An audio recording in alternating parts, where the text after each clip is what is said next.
This is Bloomberg Surveillance with Tom Keene and Paul Sweeney. Why are we upset if we're creating jobs? Inflation's still a thing out there for the everyday consumer. With Lisa Mateo on markets. The economic calendar jam-packed today. And Michael Barr with news. Tensions between the U.S. and China have heated up even more. The best in economics, finance, investment, and international relations. This is Bloomberg Surveillance on Bloomberg Radio.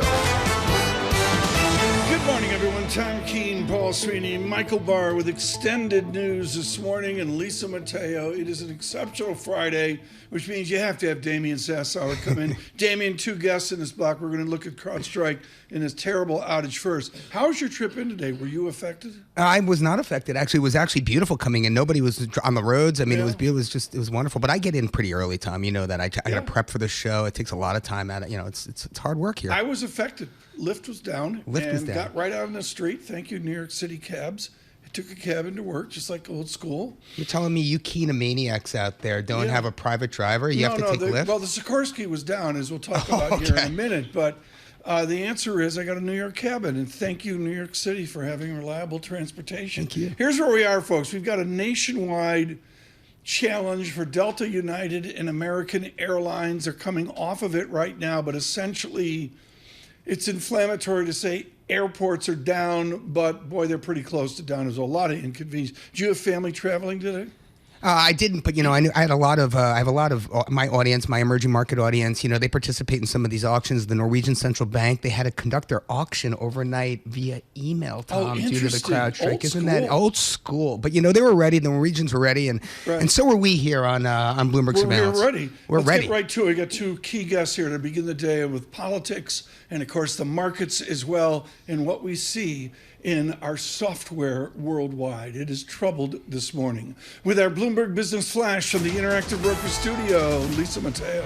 Good morning. Yeah, those widespread technical outages really threatening to make that pullback in tech stocks even worse. We have NASDAQ futures down about 0.1%, 25 points. Dow futures down 0.1%, 55 points. S&P futures, little change, down about 2 points. We have shares of CrowdStrike taking a hit, down nearly 13%. It warned customers its monitoring product that was causing Microsoft Windows operating system to crash. Its CEO said a fix has been deployed. Microsoft shares, taking a look at those, down more than 1%. Shares of major carriers affected by the outage. We just talked about it. United Airlines down 0.5%. Same for Delta Airlines. And even some JP Morgan staffers, they were unable to log onto the firm's systems, and the bank couldn't process certain trades for buy-side clients. That's what sources are saying. We'll head over to the bond market now. We have the 2-year yield, 4.47%. That's little change. The 10-year yield at 4.20%, and that is little change. To earnings, want to quickly mention Netflix down 0.5%. Slightly weaker than expected third quarter revenue forecast, kind of overshadowed that big beat on subscribers. We have more coming from American Express, Travelers, Halliburton. We'll get to that in just a bit. That is your Bloomberg Business Flash. Tom and Damian. Very good. Thank you, Lisa Mateo. We're going to begin our coverage today of these many different topics on the international software issue. And we do this with a gentleman from Seton Hall University. This is moments ago out on Twitter, a statement from George Kurtz. He's the CEO of CrowdStrike. Quote, CrowdStrike is actively working with customers impacted by a defect found in a single content update for Windows hosts. Mac and Linux hosts are not impacted. This is not a security incident or cyber attack. The issue has been identified, isolated, and a fix has been deployed. In Berlin, someone with huge transportation experience for Bloomberg News, Chad Thomas. Chad, good morning. Hey, Tom, good morning. We've been watching this unfold all morning here in Europe, and the cascade started with the shutdown from, as you were saying earlier, the U.S. airlines, Delta, American, and United, and then we watched it cascade across Asia and through Europe. And what's really unprecedented about this is the degree to which it's affected all industries. As you say, I have a transport background, so I was watching closely the airlines and the ports and the whole transport sector, but also we've seen it unfolding across finance And every sector you can let's think go of. Really. there because we have J.P. Morgan with selective issues. Not to pick on J.P. Morgan, but do you see any of the European banks unable to provide transaction services or even service their employees? The European banks seem to be doing okay, although some banks have sent some employees home. We had a problem with the London Stock Exchange this morning. Yeah. That seems to have been resolved. But it just shows how CrowdStrike is on about 20% of computers and programming where people are using Microsoft. Of course, Microsoft is widespread use across business. So that's why we're seeing this so widely spread. But let me bring in for one question. Damian Sassower here, Chad, to get you on your day in Berlin. Chad, I'm looking at the 30 major currencies relative to the dollar here. There are 20 emerging market. There are 10 within G10, obviously. And not one of them is up. So I'm asking you, I mean, does this have anything to do with the outage, or maybe does it have something to do with Trump last night? Ooh, that's a very good question. I mean, we could talk another half an hour about what's happening in U.S. politics right now, but you'll have others on to do that. It's potentially a little bit of both as we look at the currencies, but I'm going to leave that to you to make that determination. Chad, thank you. On short notice from Berlin, I noticed I looked at Lufthansa, I looked at the Berlin airport and Heathrow, and they're not shut down. I want to make this very clear, particularly across this nation where we have so many family members traveling. They're not shut down, they're just bogged down. And as one of the U.S. airlines, I'm going to suggest Delta, Damian, alluded, this is going to take all Friday to unwind. That's a theme. I mean, I only fly Delta, you know this, Tom, but I think Microsoft's put in a fix. I think it's starting to work its way through the system. But you're right. I mean, airlines, this takes time. And look, again, about your morning commute, New Yorkers who are listening out there, the roads seem pretty clear to me. I've been doing this for over 2 decades, and I thought this would be the one day where the Bloomberg terminal wouldn't work, and I could call it in like you do on a Friday basis. I am pleased to say, Lisa, did you notice that the Bloomberg terminal was rock solid from satellite to satellite? Rocking. Yes, undersea cables. The cable that goes over to London worked. It was great. It was great. Congratulations to all of our technical people that make this go. Folks, we take it for granted, but first of all, I don't understand how it works, to be honest. Right. All I know is I can email on the Bloomberg Mongolia. It's like no big deal. Pricing data, pricing sources to keep the lines open. I mean, so that my clientele, my audience can see the screens and trade. I mean, it's super important. It's super important stuff, Tom, and Bloomberg delivered. Right. All of you working from home, all I can say is get on your Bloomberg terminal and get to work. Joining us now on what we have witnessed from the former president of the United States and what we may witness forward from the present president of the United States, Gregory Valliere. Greg, I've got to go to your note of 2 days ago on Mr. Biden. It's the strongest, most blistering note I've ever seen from Gregory Valliere, and ever, folks, is a long time. You said this is elder abuse. Discuss. Greg, could you hear me? Oh, right, Tom. Right. Good morning. Yeah. I think it is. I think there are people in the inner circle in the Biden camp who have been disingenuous with him, have not told him what is really going on. And I think that at some point, these people are going to have to answer for their behavior toward this very, very frail old man. What is the best outcome for the Democrats to stagger to Sunday? Well, I think that they're getting closer to ousting him. I think it's going to happen. I think, frankly, Tom, the only issue is when, not whether. And then they'll move on. I think they'll try to create some excitement over Kamala Harris, and they may get some excitement over her. It can only be her as the replacement. I do not see any of these very intriguing young governors being quite ready yet. Greg, what did you think of Donald Trump's speech last night? It was too. First of all, it was too long. It ended at 12:09. I don't think a lot of people in the East were awake at 12:09. It was the longest convention speech ever, and he should have reduced it. Also, I thought that there were parts of the speech where he didn't have a lot of energy, where he was rambling. It didn't really impress me. What'd you think of Lara Trump and, her, Trump's grandchildren on her lap and the role that she played? I mean, she's co-chair of the RNC, and obviously, there was a lot of camera footage on her if you watched it. I mean, talk to me a little bit about his family. They're finally showing up. What kind of role does Trump's character play in this race? Yeah, I mean, I think they're trying to present a more mellow Donald Trump, focusing on his family, and that may work. But let me just make this quick point. Please. I think the key here is not energizing the base. The base is really energized right now. The key is, did they win many moderate and centrist voters with the Right. convention? I'm not sure the center was all that impressed. Well, let's go there in the time we've got left this morning, Greg. We've got the appointment of a vice president who a lot of people pushed against, insiders in the Republican Party. Yeah. And then we had this original speech by the former president. Do you detect in any way a new Donald Trump? Could be. It could be that Vance will influence him. And a lot about Vance is encountered opposition. He's not that crazy about Wall Street. He's not that crazy about big business. His views on abortion are quite radical.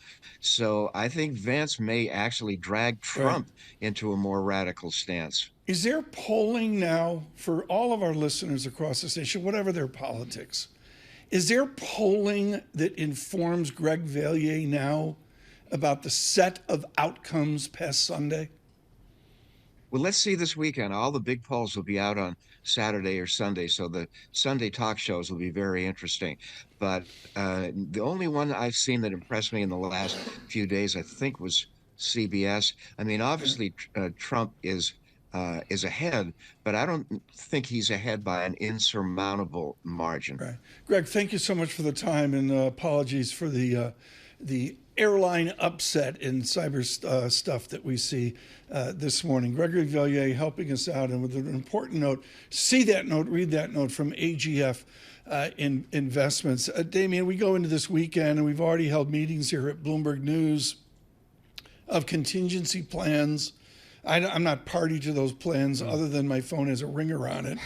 But it's going to be a volatile weekend, to say the least. Yeah, no, I mean, absolutely. I know the Dems are meeting. You've got Schumer, you've got Pelosi, Obama, all out on the tape, basically calling for Biden to, resign his, to not run. And look, again, when I accept my nomination at the RNC, I hope my daughter-in-law looks as good as Lara Trump. I mean, she was wonderful last night. She was on top of things. I mean, I have to say, you finally got to see Melania. You finally got to see Ivanka, the Trump family. And look, I'm undecided at this point. Right. But yeah, no, I mean, it was a pretty powerful event last night. It's interesting to see some of the theories where they will open up the Democratic Party process to get to Chicago. And of course, the illusion here is it will be the first brokered convention since 1952, which I had a nodding acquaintance with from a distance, but I went back and read about it. And if what happened in 1952 happens in Chicago, it's going to be wild. Well, you mentioned Chicago. It's going to be something. You mentioned Chicago, and I thought Trump was pretty blatant last night. He said, I'm trying to buy your votes, Wisconsin. So I think choice of venue, Milwaukee, was kind of a good choice for the Republicans this time around. There's a history of that. Yeah. There is a history of that for sure. Yeah. There's no question about it. I got 10 seconds left. Post All-Star break. Is this where the Yankees get their act together? What's wrong with the Yankees? They're a great ball club, great team. They're just taking a little breather here. They took July and June off. Look, I think the Yankees. I mean, really, it's about Royal Troon right now. It's about the British Open. We'll talk about that later. We'll talk about the Open later. Right now, to give you the market, red and green on the screen. Actual real quiescence to the market, given this software glitch from CrowdStrike that we have. Well, much more on that with our extended news this morning. Michael Barr. This is Bloomberg Surveillance.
markets, headlines, and breaking news 24 hours a day on Bloomberg Radio, Bloomberg Television, and the Bloomberg Business app. This is a Bloomberg Business Flash.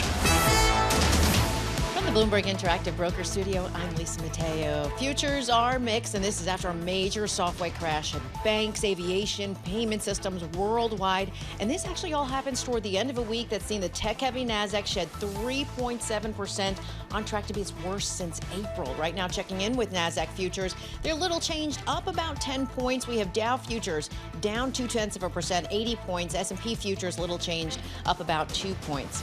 The two-year yield at 4.48%, that's a little change. The yield on the 10-year, 4.21%, and that is little change. We'll check with spot gold, lower 2,412 an ounce. We have Brent crude, $84 a barrel. WTI crude at $82 a barrel. To earnings we go. American Express lifted its earning view. Members keep spending. The shares were higher. Now they're taking a dip, down about 2%. Travelers up nearly 2%. Second quarter EPS beat estimates. Its CEO said he's very confident in the outlook for the business. And finally, oil services provider Halliburton down 2%. Profit topped estimates, but revenue fell short. That is your Bloomberg Business Flash. Tom and Damian. And Lisa, thanks so much. Lisa, as you can, stay with us through the day. I mean, I know you got to go to the food court to get gluten-free up, but stay with us if you see anything breaking, Lisa, on this flight. I'm going to go to ABC Chicago. Good morning, ABC 7 in Chicago. A paragraph from them on what's happening at O'Hare. At O'Hare Airport, outage impacting American, Delta, United, Allegiant, Frontier, Damian's Gulfstream. Display screens that typically show flight information were showing blue screens. So, Damian, this goes to the nuance from Chad Thomas of Berlin, Bloomberg, that the planes are actually, it seems, pretty good. It's the secondary, the ancillary computer systems not so good. Yeah. I mean, look, it remains to be seen what real impact this is going to have on trading activity today, on travel, et cetera. But it is a busy travel week. I mean, we know that in the UK. I think this is the busiest travel weekend of the year in the UK. I was just listening to this morning, so we'll see. We'll have to see. Damian Sassower with us this morning. We're thrilled with that. And yes, we'll have obligatory golf talk. Right now is a really important conversation. Citigroup was way out front in saying rates would go higher, and they will stay higher. Hollenhorst and Clark nailed this. Now they've come down. Now what? Veronica Clark, Citigroup, with us this morning. What is the window that Citigroup sees to the end of this year on rates? Link it into the Fed, please. Yeah. I mean, I think we're getting increasingly close to the start of Fed cuts. It does look like we're going to get that first rate cut in September. Obviously, we'll have a meeting at the end of this month. Maybe we'll get some kind of signaling of that. But yeah, we do think rates are coming down. I think markets are starting to price our base case outcome that the Fed is actually cutting every meeting this year. I think they're probably pretty worried about those. So that's measured. You don't see any literature in speeches or your secret people at the Eccles building that they're going to stay Greenspan-ian measured as a Citigroup call. Yeah, we don't have any secret comments or anything. I think comments from Fed officials have been interesting in the last couple weeks. We really are hearing more and more that the dual mandate goals are in balance, inflation, labor market goals are in balance, and I do think people, Fed officials, will be getting worried about the weakening labor market. Talk to us about U.S. exceptionalism. We have GDP next week. We have PCE next week. What are your expectations? Yeah, I mean, we have had, over the last year, this story of U.S. exceptionalism, surprisingly resilient activity, especially 2023, when people were looking for this slowdown. But I think we are finally seeing it. We had softer Q1 GDP, probably something similar in Q2, around maybe 1 or 2%. But some of the details do seem to be slowing. We'll get a pullback in things like residential investment, maybe some construction. It does seem like things are slowing. I know you're a U.S. economist, Veronica, but I have to say, when we talk U.S. exceptionalism, there's two sides to that coin. There's not only how the U.S. is doing, but how the rest of the world is doing. We saw the PMI data specifically out of Europe kind of take a step back last month, and now we saw retail sales out of the U.K. come in really underwhelming overnight. Talk to us a little bit about the rest of the world. What are you seeing there? Yeah, I mean, the U.S. is relatively insulated to the rest of the world. We're still a relatively closed economy in a sense. But I do think, the rest of the world are, who are probably more sensitive to higher rates. It's just that we've seen that impact sooner for the rest of the world. And now maybe we're starting to see the impact of higher rates for the U.S. And U.S. 10-year real yields were back down to 1.94%, Tom, down 20 basis points month. You see this? What I did? Damian's here. We're rocking it. Okay, I got a 10-year yield. I'll frame it for you. 1.91. Okay. We got down to 1.89. We are at support. And the key question for the two of you is, when do we signal a break of the 10-year real yield support? Yeah, I mean, I do think, yields will be coming down as we start to get those Fed cuts, especially because we are expecting to see more than what we're pricing right now. There is a long way that yields can move.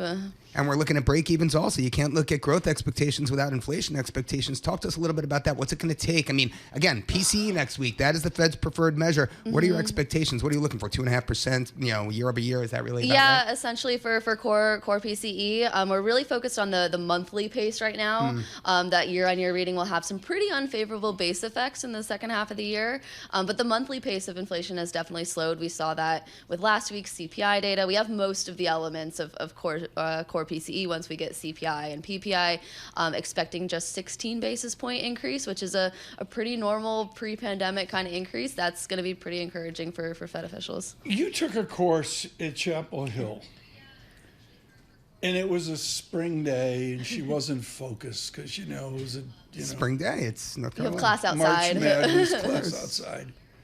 And it's like what I had with Ken Rogoff 20 years ago when he said in our radio studios, Tom, global logistics, we don't understand. And in economics, I think of Bill Poole at Brown and Ken Rogoff at Harvard have both said separately, we underestimate the reliance on logistics. We're living it this morning. Yeah. It's blowing up in spades. Do we understand the linkages of our global system? Are we flying blind out to 2030? I'm sure we do not. I think those systems just get increasingly complicated over time, and it probably is not fully understood. It will be interesting to see how long this morning's disruptions last. If it is going to show up in some of the economic data, Right. we'll certainly be watching that. The longer it lasts, the greater that chance. Yeah. Our Bloomberg Business Week, incredible magazine with former President Trump on the cover, Brad Storn's tour de force, leads with a President Trump term 2 who will retain Jerome Powell. Does that matter into the weekend? It does. I don't know if it matters immediately. It is, of course, an important story. That was a focus of Trump's first presidency. Was he going to get rid of Powell? It does seem like Powell will be staying through his term to 2026. It of course, does matter. But in the very near term, I think it is still the economic backdrop, the Fed, that is going to matter more for markets the next couple months. Veronica, I'm just looking at the U.S. economic calendar here up until the 31st when the Fed actually decides. There's not much there, So is this all about Fed speak for the next couple weeks? Yeah, there's some interesting data. Of course, we'll hopefully get the confirmation next week that core PC is slowing. That Q2 GDP data will be interesting, the details of that. I believe we're going to get a read on the employment cost index before then. Yeah. That's a pretty important signal. Yeah. How much are wages slowing? There's some important data. But that July FOMC meeting, I think the focus is just going to be how much are they signaling towards imminent cuts. We get a new episode of House of Dragon, Tom, also, I mean, I'm not a Bridgerton fan personally. I like House of Dragons, but, that's coming out, I think, maybe 2 more episodes between now and the 31st. But, it's not just about the Fed on the 31st. There's a lot of other central banks, specifically Latin America central banks. I know it's a little bit out of your remit, Veronica, but I look at Brazil, I look at Mexico, I look at Chile, Colombia, and they are leading losses in terms of currencies that have fallen out of bed, these high-yielding, high-carry EM currencies. Talk to us a little bit about the role the United States plays in the attractiveness of Latin America. Yeah, I mean, definitely. I think a lot of other global central banks are kind of waiting for the Fed to be cutting here. Maybe weren't able to get in as many cuts as they were hoping, and it will be a support once the Fed can start cutting. Veronica Clark, thank you so much. She is with Citigroup, and the major message there is look for a cut meeting starting in September, which is a pretty lonely call right now, I would suggest. There is a global outage, and we're trying to keep the facts straight here at Bloomberg. It is not a Microsoft outage, it is CrowdStrike, who provide a software bolt-on I'm going to call it cybersecurity.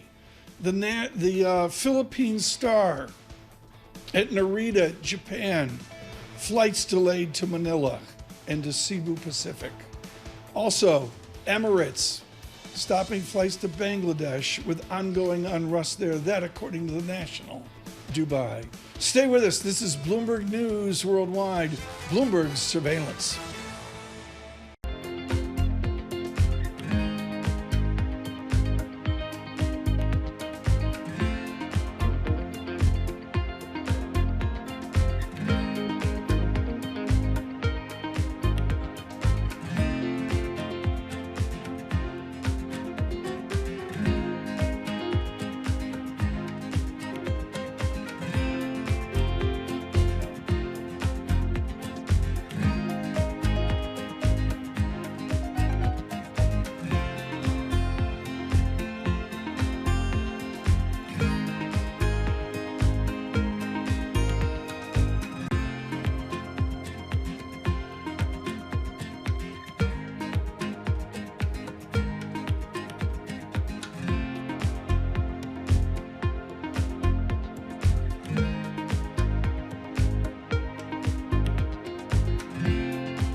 Markets, headlines, and breaking news 24 hours a day on Bloomberg Radio, Bloomberg Television, and the Bloomberg Business app. This is a Bloomberg Business Flash.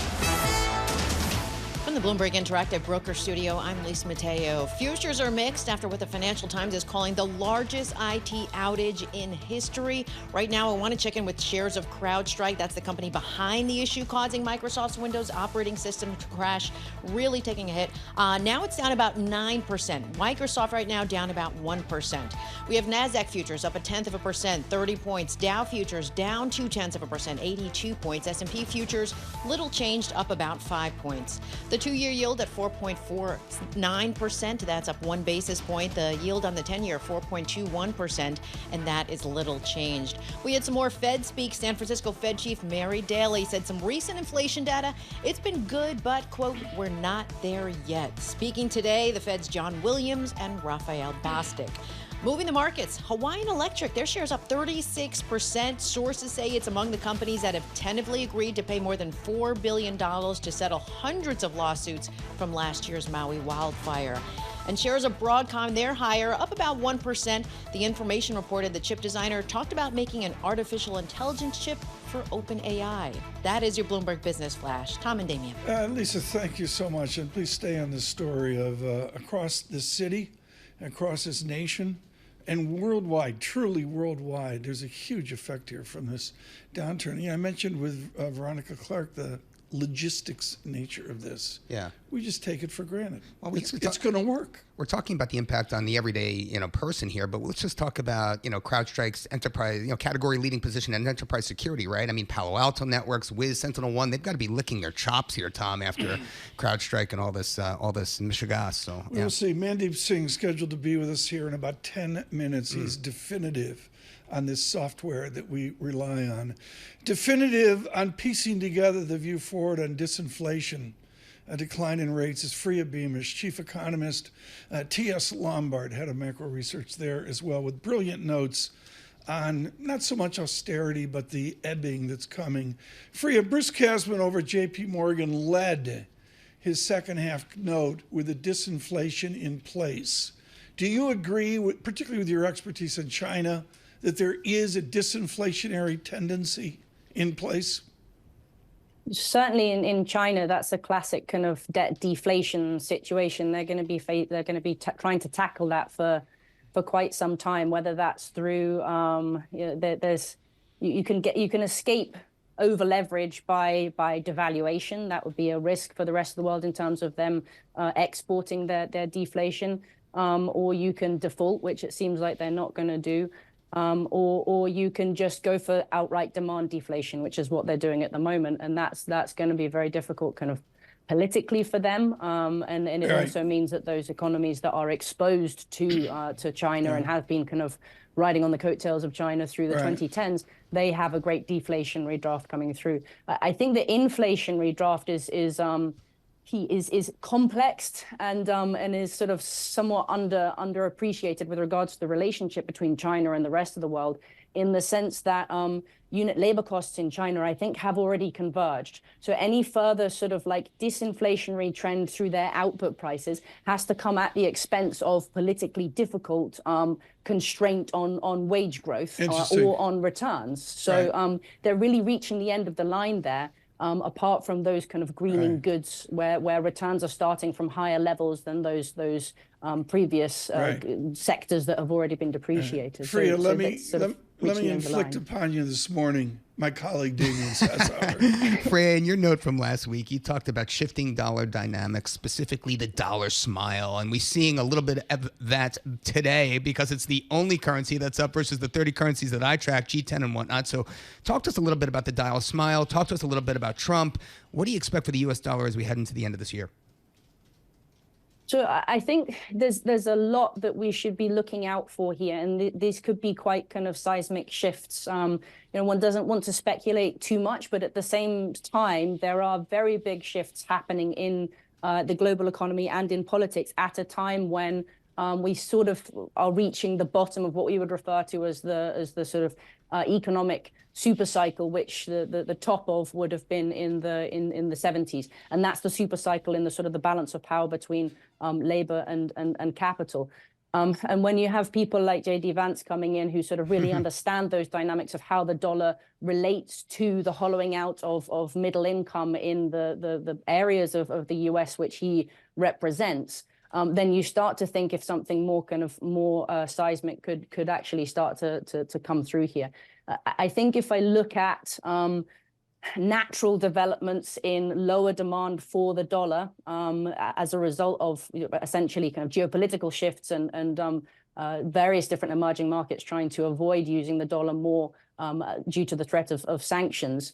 And when I look at again, coming back to China here, when I look at the breadth of, not the depth of, but the breadth of architecture that they've already built through central bank digital currencies and a whole host of different kind of networks that they've already built to bypass the dollar, that's all there.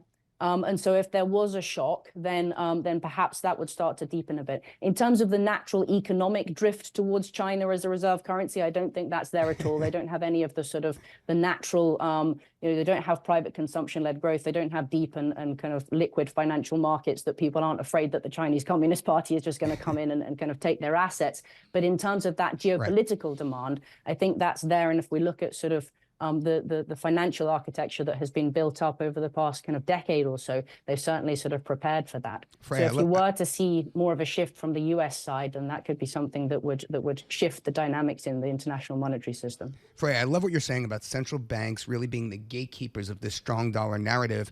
Let's kind of add to that. I mean, Chair Jerome Powell, Trump has openly expressed his discontent with him. He's up in 2026. What happens if Jerome Powell is replaced? Yeah, I mean, there are several kind of institutional hurdles to climb over before he can be replaced with anyone that is going to be sort of seismically different in stance and kind of the way in which the Fed operates. But that's the sort of the caveat, and the underlying drift has certainly been over the past several years towards a realization that you cannot just at the end of the cycle continually cut off wage growth, because that is the part of the cycle where in a capitalist market economy that is flourishing, that's the part of the cycle where workers essentially get their share of the pie. So if you're continually worrying about wage price spirals at the end of the cycle, and you're sort of at the other end of the super cycle from that kind of 70s dynamic where labor bargaining power is much, much lower, then you can start to have a problem with undermining of democracy, to put it in its starkest terms. Freya, the Prime Minister's he's on a grand tour. he's out there. He's on the deck of the Hassler in Rome this weekend, I think, looking out at St. Peter's. Freya, the Prime Minister's making the tour, getting the measurement of something you are acclaimed at, which is the measurement of austerity. Are you detecting a release to something beyond austerity with the new government in the United Kingdom? Yeah, and actually almost across Europe. And I think that's, again, relating it back to the questions over the dollar and the idea of free-floating exchange rates. Those only work if each government is really pulling its weight in terms of generating domestic demand at this stage in the super cycle. So if European politicians are continually pushing back against the revival of domestic demand through austerity, then the likelihood is that the US will be pushed more in the direction of more drastic moves with regards to the dollar and kind of any kind of devaluation or shift away from the current international monetary system. And I think when I look at the UK in particular, there's a whole list of sort of technocratic shifts that would just literally improve the sophistication of the forecasting mechanisms which are used by the OBR. Before you even get to kind of quite straightforward ideas of, if you're looking at a fiscal rule, then please don't be looking at a gross debt. Please be looking at a net debt ratio, because when you buy assets, when you invest, that's literally what you're doing. You're buying assets, so it doesn't affect your net debt ratio. But if you're fixating on the gross debt ratio, then it's gonna make that look worse. So there's a whole host of technocratic things that they could be doing, and if you find that boring, then you probably shouldn't be worried about the gilt. Oh, there we go. Freya's saying I'm boring. Freya Beamish, thank you for saying I'm boring. She's with TS Lombard. Red and green on the screen. If you're just waking up across this nation, there is an historic computer glitch with an extended newscast this morning. Our Michael Barr.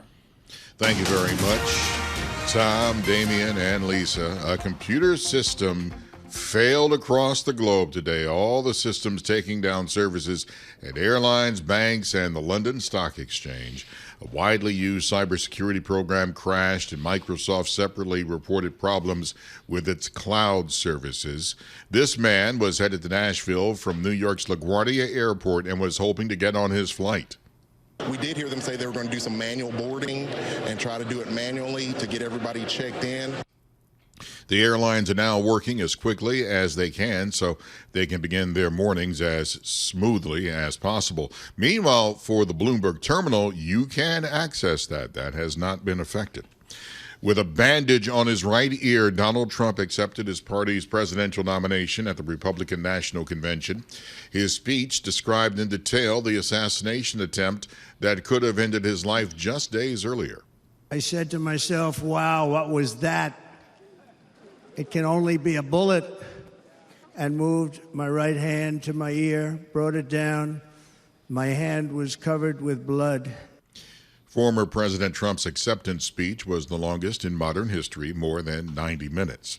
Meta Platform CEO Mark Zuckerberg declined to endorse Trump or his presumed opponent, President Joe Biden, adding that he's not planning to be involved in the election in any way. But while speaking to Bloomberg, he did have a personal reaction to Trump and the assassination attempt against him. Yeah, I mean, seeing Donald Trump get up after getting shot in the face and pump his fist in the air with the American flag is one of the most badass things I've ever seen in my life. Zuckerberg made the comments during a wide-ranging discussion about the future of AI, social media, and more for The Circuit with Emily Chang. President Biden's campaign is calling an all-out staff meeting for today after calls from within his own party to withdraw from the election. He is still recovering from COVID. And Russian court officials said closing arguments have begun in the trial of Wall Street Journal reporter Evan Gershkovich. Prosecutors are seeking 18 years in jail. He faces charges of spying that he, the Journal, and the U.S. government have vehemently denied. Global news 24 hours a day and whenever you want it with Bloomberg News Now. I'm Michael Barr, and this is Bloomberg. Tom, Damian, Lisa. The conditions at the Royal Troon. Ooh. Is there a golf course in America remotely equivalent to the Open?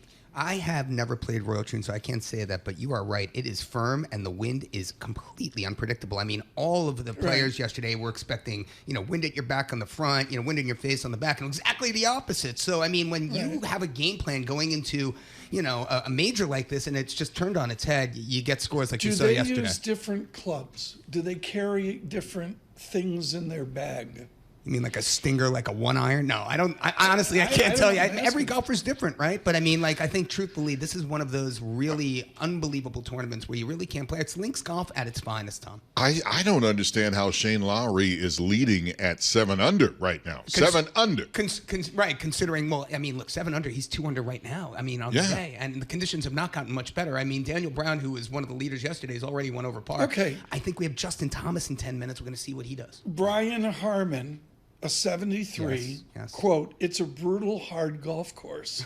Is it just the rough off to the side, like the Oak Hill East course? You call it rough? It's some fescue. Is it like fescue? Is there a cow? It's like wheat. It's like I was going to say it's a wheat field that's out there, man. Yeah. Oh, wow. It's tough. I mean, that's one of the toughest Do they choose to to make it different?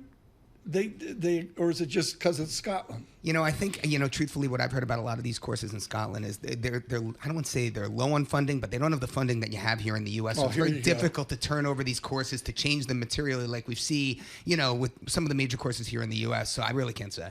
Okay. Damian Sassower, the Open. We'll talk more about this into the weekend. Red and green on the screen. Stay with us. Bloomberg Surveillance.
Markets, headlines, and breaking news 24 hours a day on Bloomberg Radio, Bloomberg Television, and the Bloomberg Business app. This is a Bloomberg Business Flash.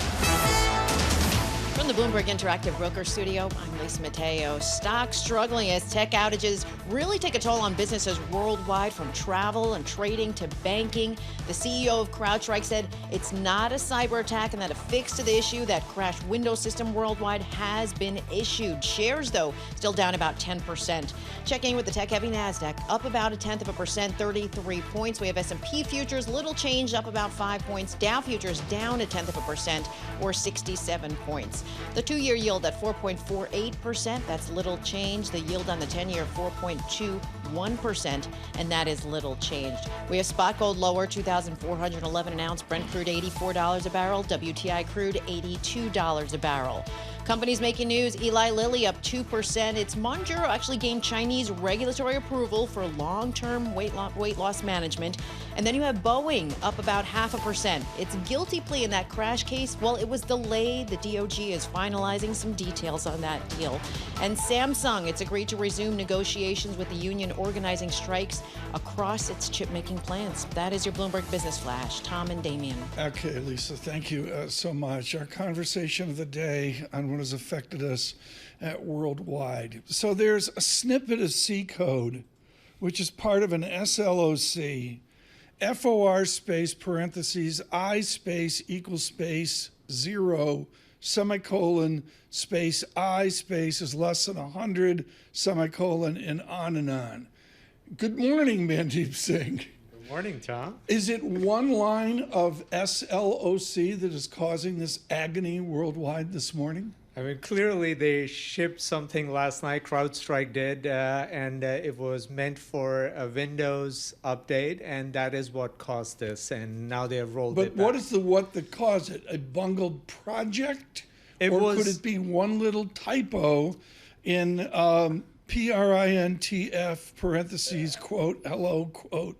Anytime you make changes at the operating system level, I mean, it hits you right there in terms of, bringing down all your critical systems. And we've seen all kinds of breaches, over the past 12 months and longer. Yeah. But the OS, the operating system breaches, are the worst because they just bring the system down. And I stand corrected. It's not a breach, it's an outage. So nobody actually hacked the system. It was a code that was shipped by CrowdStrike.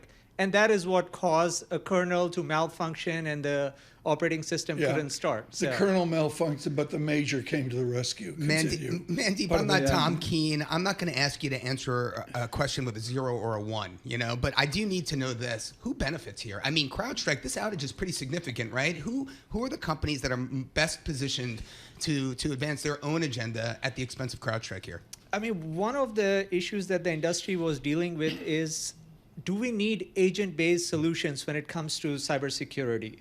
And the answer here is agent-based solutions put at risk a Microsoft, whose operating system goes down. So why can't we have agentless solutions? And there are plenty of vendors that have agentless-based approach. Now, there are pros and cons to both of them, so not that agentless will solve all your problems. But clearly, I think this benefits the agentless vendors. And in fact, Google is looking to buy one of them, with security, that was rumored, and everyone thought $23 billion was so expensive. Well, guess what? It's not anymore. It's not anymore. Well, that's Wiz, right? Wiz. Yeah. What's the difference between Wiz and CrowdStrike? Wiz doesn't have an agent that needs to be installed at the operating system level. So you don't need to install Wiz agent within Windows.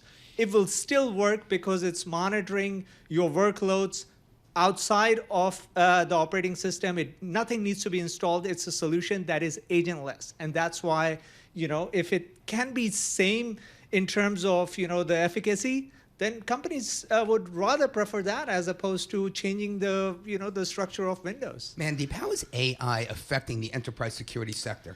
Well, AI opens more doors where you could be vulnerable. So if you are using a lot of network traffic to train your AI, well, guess what? Somebody needs to inspect that traffic. Right. And so, if you're personalizing based on AI, that personalized data can be hacked. So there are so many different vectors when it comes to cybersecurity, but nothing hits you as badly as a system-wide outage where you can't even access your systems. I mean, think about the repercussions. You have to roll back transactions. You have lost business because your systems weren't live.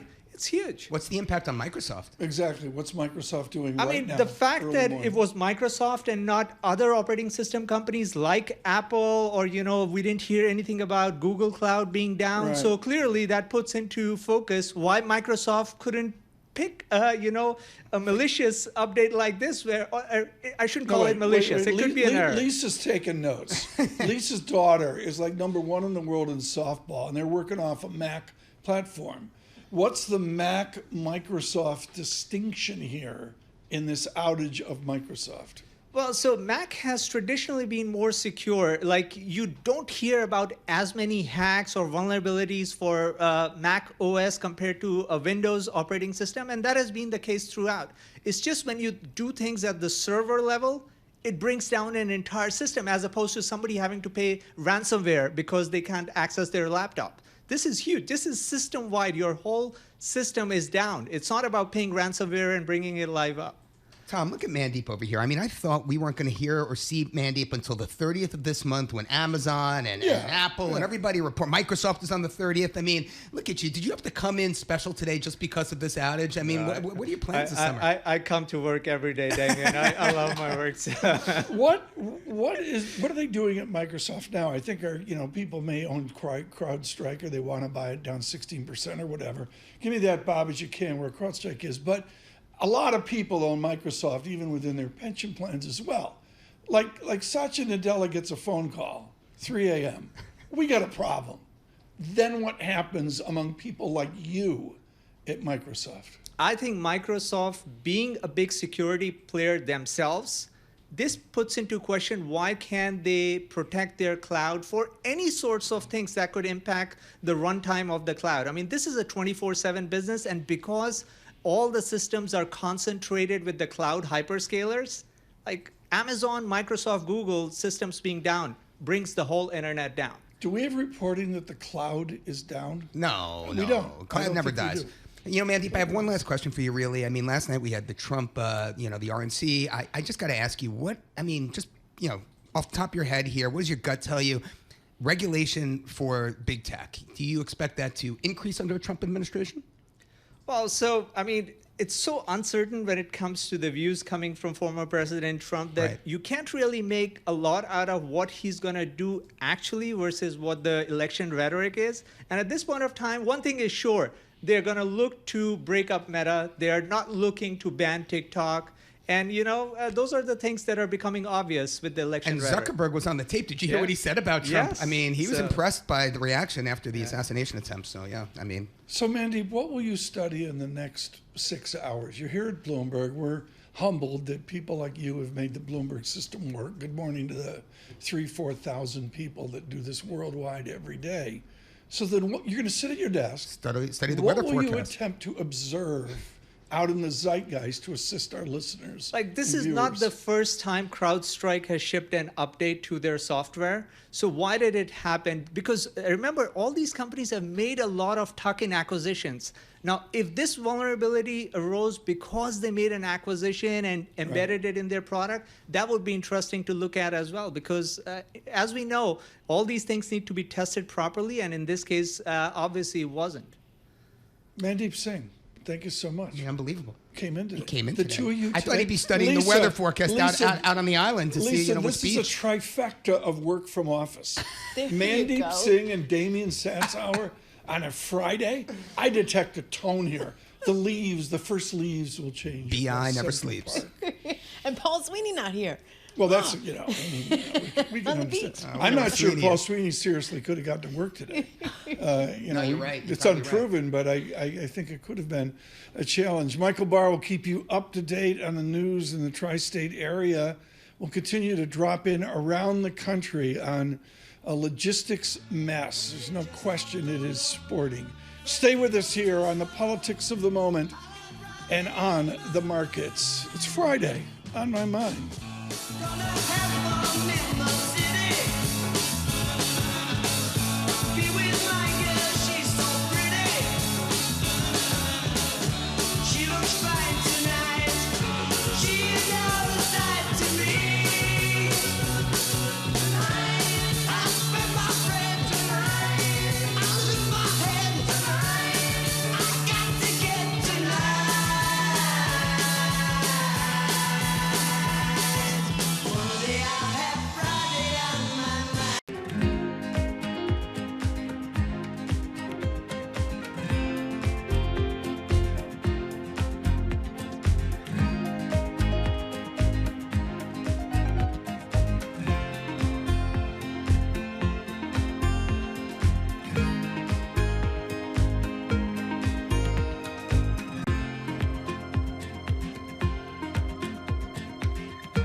This is Bloomberg Surveillance with Tom Keene and Paul Sweeney. We're addicted to the parlor game, the Fed, the monetary ballet. Where do you see opportunities in a fixed income space here in 24? With Lisa Mateo on markets. AI affecting demand for cloud computing. And Michael Barr with news. Another legal setback for Donald Trump, this time across the pond. The best in economics, finance, investment, and international relations. This is Bloomberg Surveillance on Bloomberg Radio. Good morning, everyone. Tom Keene, Paul Sweeney, Michael Barr with extended news this morning, and Lisa Mateo. We're going to go to Anne-Marie Horton in Milwaukee here in moments. Damian Sassower in for Paul Sweeney today, and we consider, particularly after that informed conversation with our Mandeep Singh of Bloomberg Intelligence, this outage is for real. Not a breach, not a cyber attack, but a software screw-up worldwide. And it's showing up in markets, right? Dollar's up, and the VIX is up. I mean, the VIX is back over 16. I think it's over 4 16 points in the last week alone. Unbelievable. Yeah. So we've seen the market move there as well. We're going to keep things going here up top this morning. I do want to say, some people have asked me on the Bloomberg terminal. The Bloomberg terminal is working fine worldwide. An important note, we've got different software. We're away from Microsoft on that, so we're in good stead with the Bloomberg terminal. We're on YouTube. Consider that. You go out, you subscribe, you search to YouTube. And thank you. Subscribe to Bloomberg Podcasts on Apple CarPlay, on Android Auto as well. From the Interactive Broker Studios, our Bloomberg Business Flash, Lisa Mateo. Yeah, widespread technical outages, not something you want to hear about on any day, especially not after a pullback in tech stocks. Let's see how things are shaping up right now. We have NASDAQ futures up about 0.1%, 28 points. We have Dow futures down 0.1%, 60 points. S&P futures, little change, up about 5 points. Shares of CrowdStrike still taking a hit, down 11%. It warned customers that its monitoring product was causing Microsoft Windows operating system to crash, but its CEO did say that a fix was being deployed. Microsoft shares down more than 1%. It's also causing a lot of problems at local carriers like United Airlines, Delta Airlines. United down 0.3%, Delta Airlines down 0.5%. To the banking sector as well, sources saying some JP Morgan staffers, they weren't able to log on to the firm's systems. The bank couldn't process certain trades for buy-side clients, so that was an issue there. Let's head over to the bond market. We have the 2-year yield, 4.48%. That's up 1 basis point. The yield on the 10-year, 4.21%, and that is little change. To earnings, can't forget about Netflix. Shares were lower. Now they're starting to creep up about 0.3%.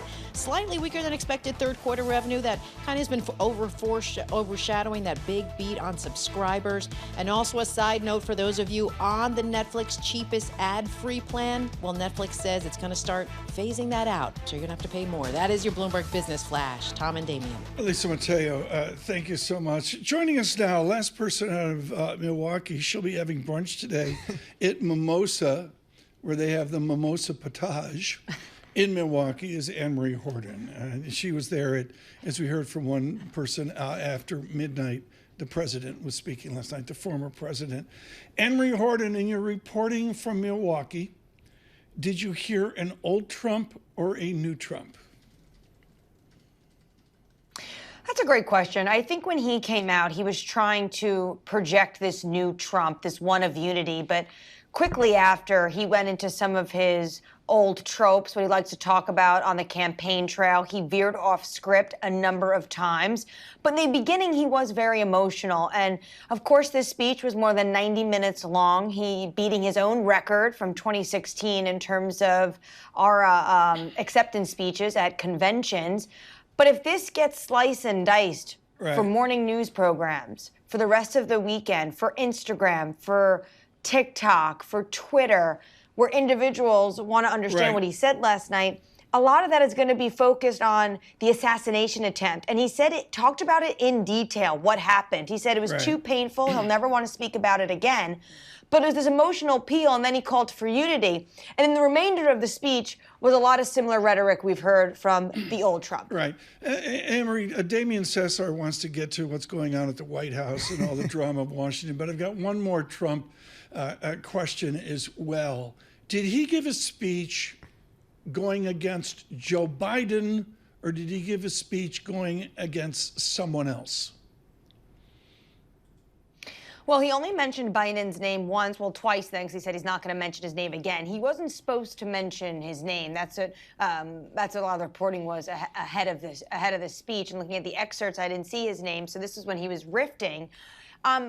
This was really trying to tap in concerns Americans have about two big issues. And these are the two of the biggest issues that we see in polling that Americans have issues with, especially the top two issues for Republican likely voters. And that is the economy. He talked a lot about inflation. There was a drill baby drill chant on the floor of the RNC, which we should note. The United States is producing record amounts of natural gas and oil currently, and that is under President Joe Biden. And then he wanted to also tap in these concerns about immigration, saying it's an invasion of aliens, using some dark rhetoric. So he was going after what he said, the current administration. He kept using that phrase, the current administration. And of course, that sets him up potentially to face off against Kamala Harris being top of the Democratic ticket. Stark contrast on what I witnessed last night on the floor of the RNC. The president, at moments, of course, former President Donald Trump veered off, and he felt a little bit more subdued. But the floor was electric, and this RNC is one of energy. The Republicans are feeling energetic, while right now the Democrats are fighting, and President Joe Biden is isolated politically and physically. And let me interrupt here, Damian. I know you want to get to Anne-Marie Horton on what we're going to see in Chicago and with President Biden. This from Euronews, just one example. The headline, this focuses in on Rome. Bedlam is the quote mark, Bedlam. Grounded flights and check-in chaos at airports all over Europe due to major IT outage. It's like they're going to unwind this over Friday. Well, Tom, Saturday. Tom, I'm an Anne-Marie maniac, and I was watching you last night, Anne-Marie. You crushed it, by the way, but even my eyes rolled back into my head when he started talking about his ears bleeding more than any other body part. Talk to me a little bit about what we're looking for this weekend from the White House. How does the White House respond to this? Is Kamala Harris in play? This is a great question. This is what everyone is wondering. This is the most critical weekend of Joe Biden's political life. And I would see potentially what kind of conversations, who's visiting him in Rehoboth Beach. Is it going to be his family? Is there going to be a powwow moment where they discuss? Because the New York Times is reporting that Biden has, quote, begun to accept the idea that he may not be able to win in November and may have to drop out of the race. You have high-level prominent Democrats leaking to the press, talking about their concern that his election viability have diminished. Now, if there's a different ticket on the Democratic side, the Republicans are going to have to recalibrate. They really were running this campaign against Joe Biden. Frank Luntz said yesterday, it's not so much that Trump is winning right now, Joe Biden is losing. And you've also heard from the chairman of the RNC, the co-chairman, talking about the fact that, you don't want to get ahead of our skis. They can't come out of this thinking victory is in hand. And so potentially, we don't know what's going to happen on the Democratic side, but the timeline is important. Right, Anne-Marie, we got to get going. Michael Barr's got extended news, and one of your people was just in my ear. Let's go, Tom. She's got to get to Mimosa for brunch.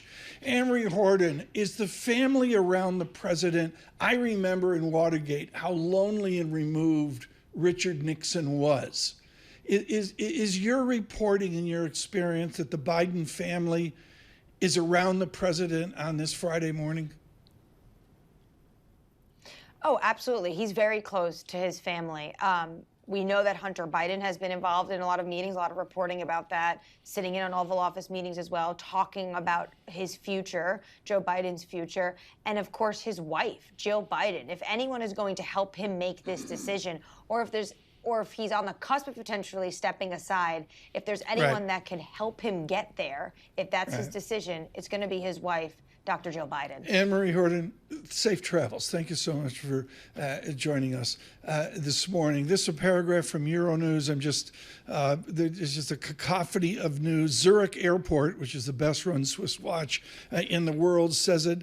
Unless a flight is already in the air, no more planes will be allowed to land at the best airport in the world. Wow. I think I just editorialized. It's amazing what they do with my Gulfstream when I go in. You go away towards the mountains. It's just unbelievable. With our news on this upset in New York City, Michael Barr. Thank you very much, Tom, Damian, Lisa. Computer systems at businesses and public services around the world disrupted after a botched update of a widely used cybersecurity program took down Microsoft systems. CrowdStrike Holdings Chief Executive Officer George Kurtz posted on X this morning that the fault had been identified and a fix has been deployed, adding that it wasn't a cyber attack. Compounding the issue, Microsoft also reported an apparently unrelated problem with its cloud services. It hit airlines, banks, and healthcare systems. New York City Chief Technology Officer Matthew Frazier told ABC that workers were able to get key operations running for the city. For New York City, we've been working diligently with CrowdStrike and our partners to figure out how we can reverse the impact of that malicious code set. And at this moment, we've managed to ensure that our most critical systems remain online. Meanwhile, services on the Bloomberg terminal were not affected, and they are up and running. Donald Trump accepted the GOP presidential nomination last night at the Republican National Convention in a speech that described in detail the assassination attempt that could have ended his life just days earlier before laying out a sweeping populist agenda. And despite earlier reports, Trump did invoke the current president's name in his address. If you took the 10 worst presidents in the history of the United States, think of it, the 10 worst, added them up, they will not have done the damage that Biden has done. Only going to use the term once. Biden. I'm not going to use the name anymore, just one time.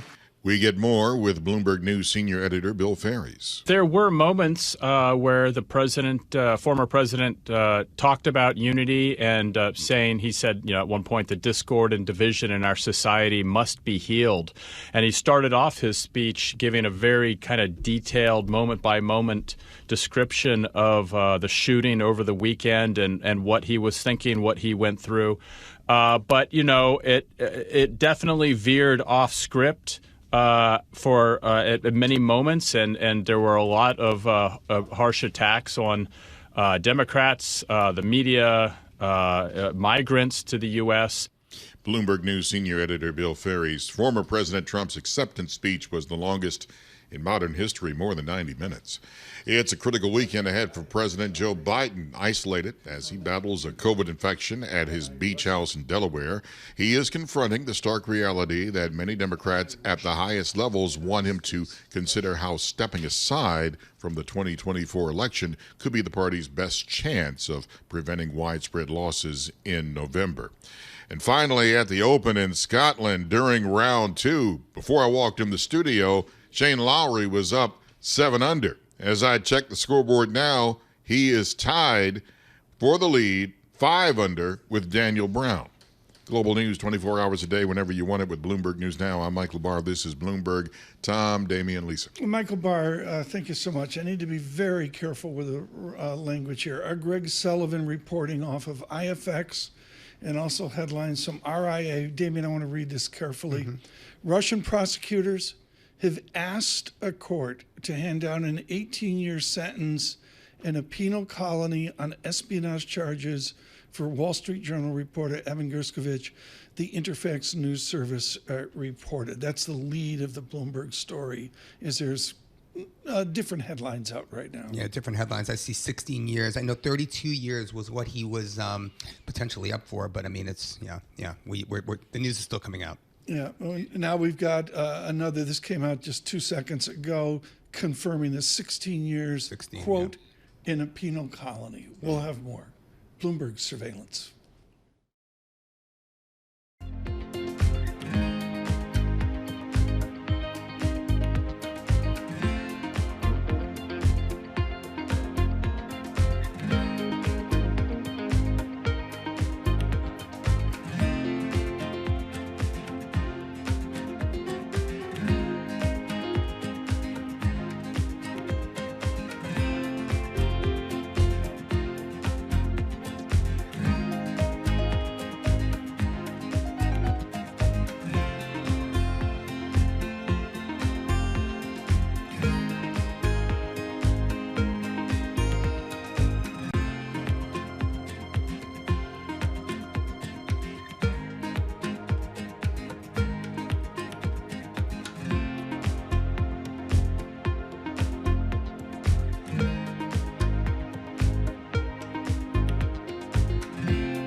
Markets, headlines, and breaking news 24 hours a day on Bloomberg Radio, Bloomberg Television, and the Bloomberg Business app. This is a Bloomberg Business Flash.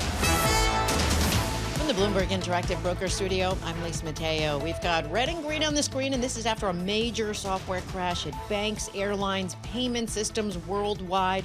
And this really comes at the end of the week that's seen the tech-heavy Nasdaq shed 3.7%, on track to be its worst since April.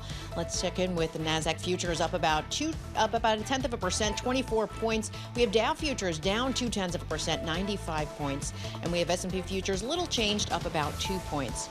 The 2-year yield at 4.49%, that's up 2 basis points. The yield on the 10-year 4.22%, and that's up 1 basis point. We have spot gold lower, 2,408 an ounce. Brent crude $84 a barrel. WTI crude $82 a barrel.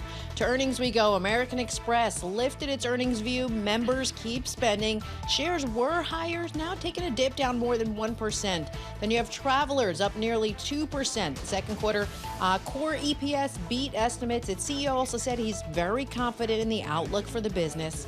And finally, oil services provider Halliburton down 0.1%. Profit topped estimates, but revenue, that fell short.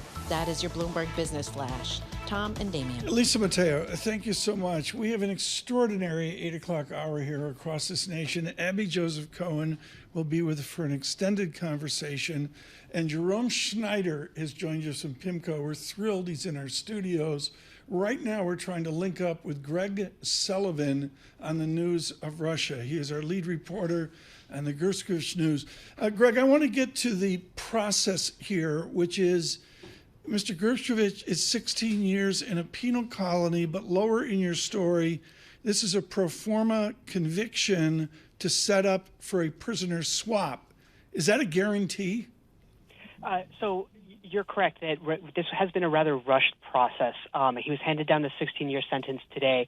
We don't know exactly what's going on behind the scenes, but both the U.S. and Russia have hinted and signaled that there are talks ongoing about a possible prisoner exchange.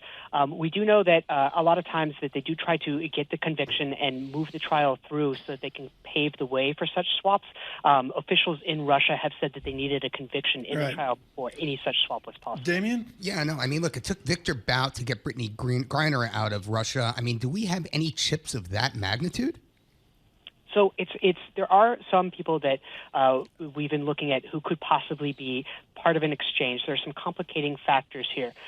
You're right in that the last swap was with Brittany Griner and Victor Bout. One thing that we do know is that Putin has signaled that they are looking for possibly returning Vadim Krasakov. He is currently sentenced to life in Germany for the killing of a former Chechen rebel.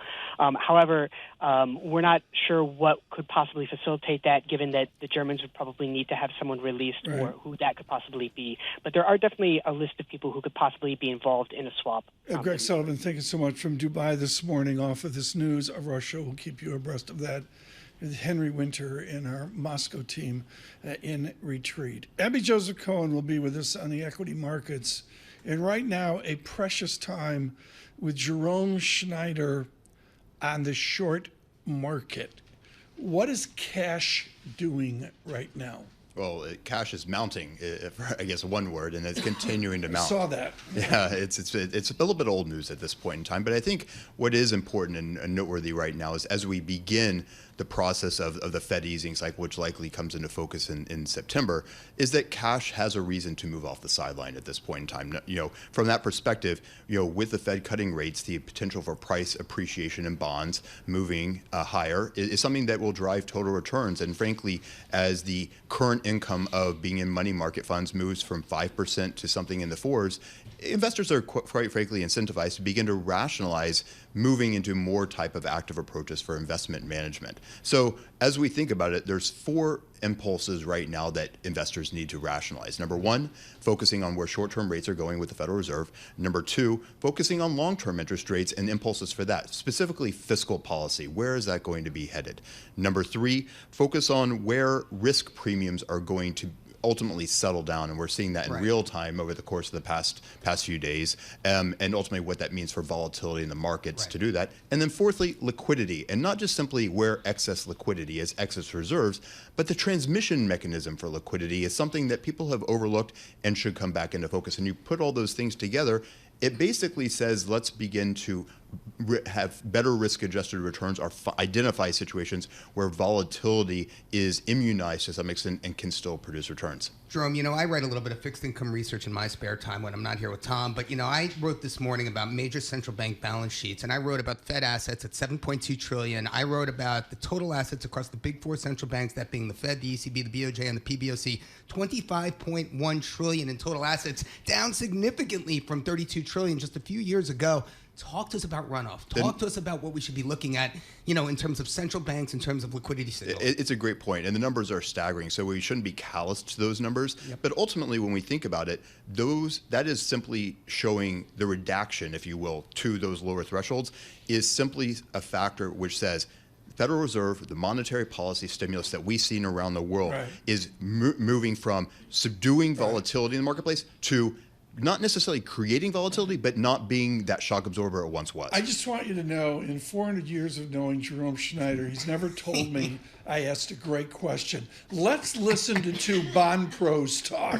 Damian, take over the interview. Jerome, swap spreads. Everyone's talking about swap spreads. That is the indicator. Certainly my EM brethren are talking about U.S. swap spreads here. What should we be looking at, and at what point on the U.S. curve do swap spreads make most sense in terms of a risk indicator? Yeah, risk indicators, you got to still focus on the front end of the indicator. We're getting into the minutia. So, from that point of view, we got to. Sure we are. So we really, and while it's important and it's something we focus on dearly at PIMCO in terms of expectations and returns, what it really says is ultimately what is the best way to execute and identify interest rate exposure, meaning how do you want to think about it? As a risk indicator, of course, there's risk on, risk off in terms of their tightening and their widening. But from a perspective of where to focus on near-term risk, clearly the front end. But also don't throw out the repo markets. And Tom and I have talked ad nauseum about the repo markets and the impulses there over the years.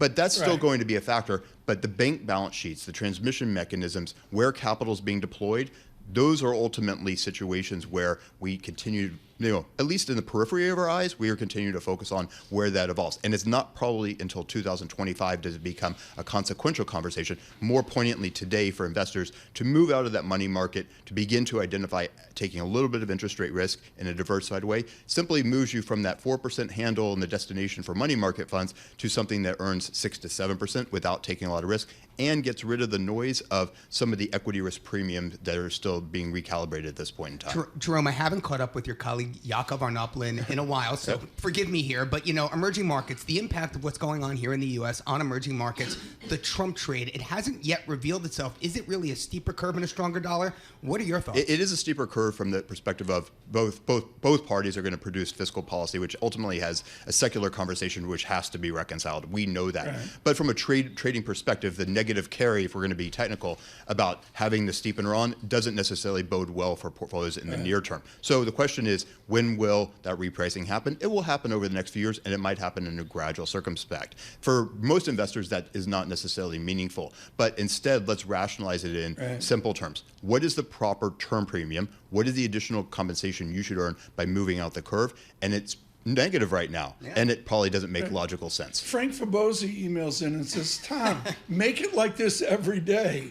What you just heard there, folks, is a grown-up bond discussion, not the stuff I do. Damian Sassower, with all of us working my ears are bleeding. Years, and Jerome Schneider of PIMCO as well. That was absolutely fabulous. Jerome Schneider, sorry for the too short here. Thank you. We got a global IT crisis. Good luck getting back to Newport Beach. Jerome Schneider with his short paper at PIMCO. This is what Bloomberg Surveillance is about, folks. We're looking at the national events, the news out of Russia this morning on Evan Gershkovich of the Wall Street Journal. We're looking at this amazing IT outage worldwide, the politics of America. But what it's about is to go from Jerome Schneider to Abby Joseph Cohen is really what we do here. Your thoughts here, Damian, on your conversation I didn't understand with Jerome. One thing we are missing here, there was an earthquake in Chile overnight, a 7.4 magnitude earthquake, and copper prices are reacting to that because it was close to the copper and lithium deposits out there in the Andes, so something else to watch on a Friday morning. Damian Sassower, thank you for that. Red and green on the screen here. The 10-year real yield is the only thing Damian and I agree on, 1.92%.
Markets, headlines, and breaking news 24 hours a day on Bloomberg Radio, Bloomberg Television, and the Bloomberg Business app. This is a Bloomberg Business Flash.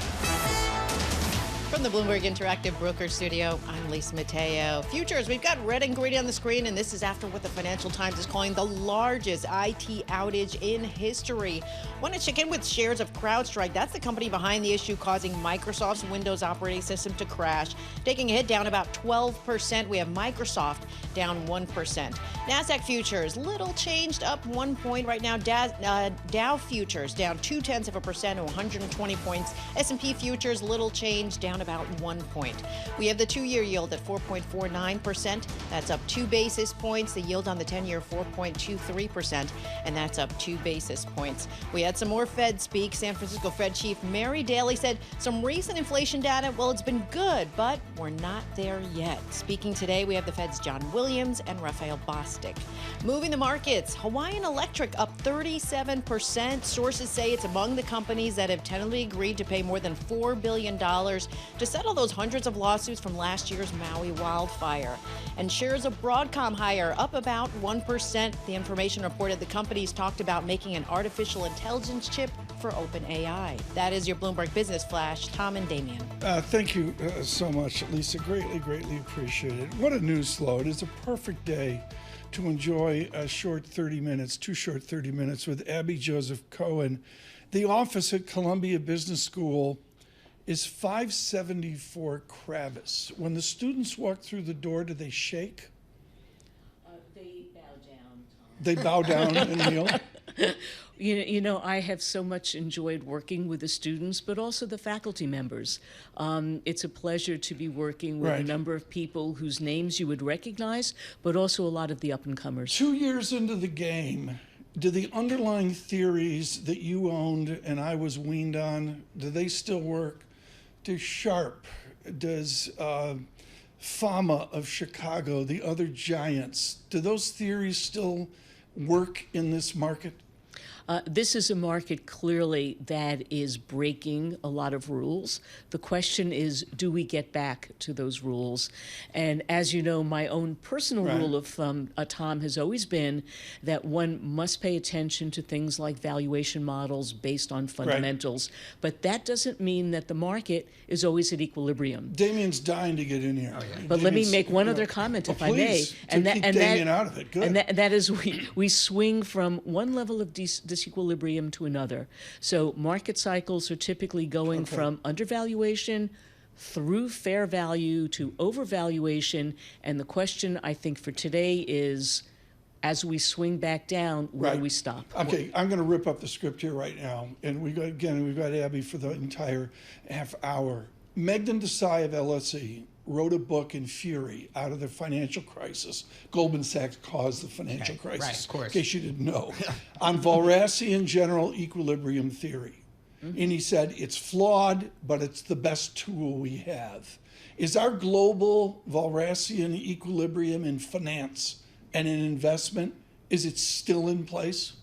It seems to me that it's always something we need to keep in mind, but I think that some of the best calls that get made by strategists, for example, is identifying the situations that keep you off of equilibrium, number one, and number two, identifying the catalysts that will do that. So, for example, there have been many people talking about the peculiarity of the U.S. equity market recently with the over-concentration in a very small number of names.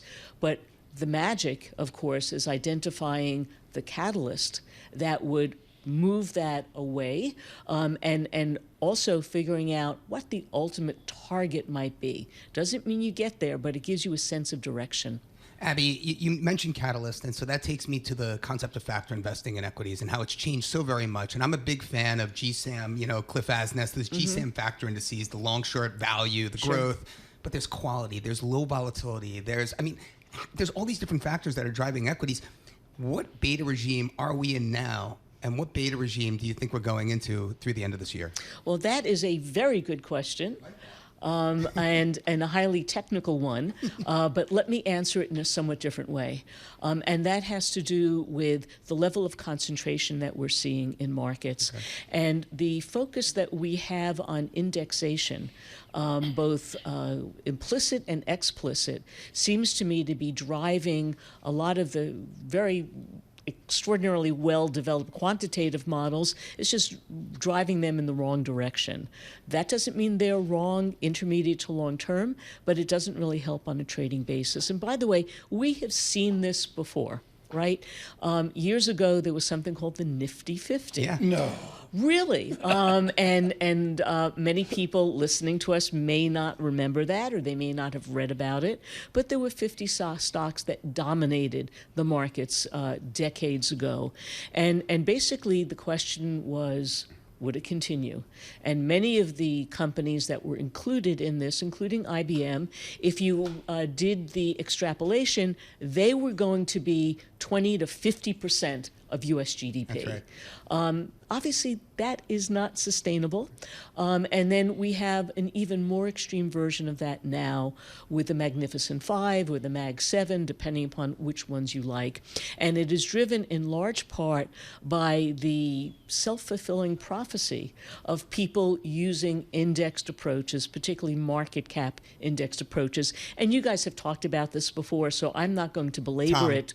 Tom Abbey is blaming Larry Fink and BlackRock. No, I'm not. For concentration risk in the equity market. I am focusing on the idea that everyone has been emphasizing relative performance vis-a-vis the index and doing it on a very short-term basis.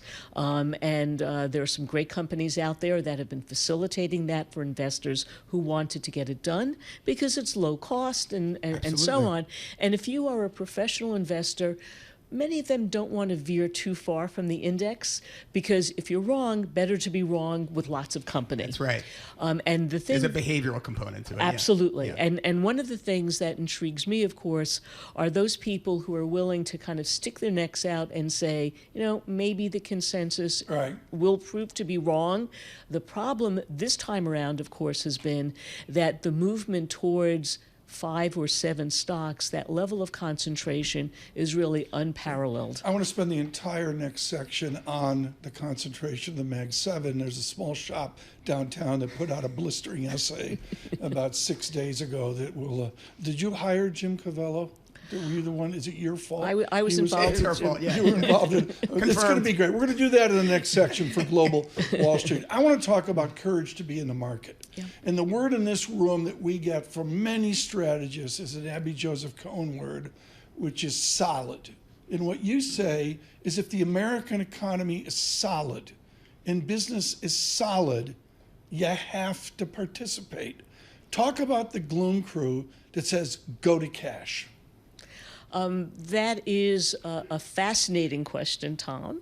And it seems to me that we do have an economy right now that is extremely solid. We have never seen in recent decades as strong a labor market as we have now. Wages are rising at a rate that now exceeds inflation, which is helpful, particularly for middle income and lower middle income families that have been having trouble. We have enormously strong profits. Return on equity for the S&P 500 is at an extremely high level. In fact, it might be the highest ever. So things are, in fact, solid. Mm-hmm. What I worry about always is that already priced into the market, number one? And number two, the policies that helped get us to this, are they potentially in danger? So this is obviously a big political point in the United States right now. Policies may be changing. And among the things that I worry about, for example, would be a movement towards more significant tariffs, which are inflationary. It damages not just the economies of our trading partners, but our economy as well. I worry about whether we would step away from some of the good long-term policies implemented during the Biden administration to encourage long-term investment in public infrastructure, in technology through the CHIPS Act, basically making things here. And then, of course, the investments that are being made in alternative energy. One more point, Tom, if I may. If we're looking at where there's a shortage of something in this country, it's power, right? With all of the focus on technology, and clearly people are talking about it this morning with the outage, if we're going to be moving towards an even more tech concentrated economy, one that is using AI, cloud Right. services, and so on. We need a dependable grid.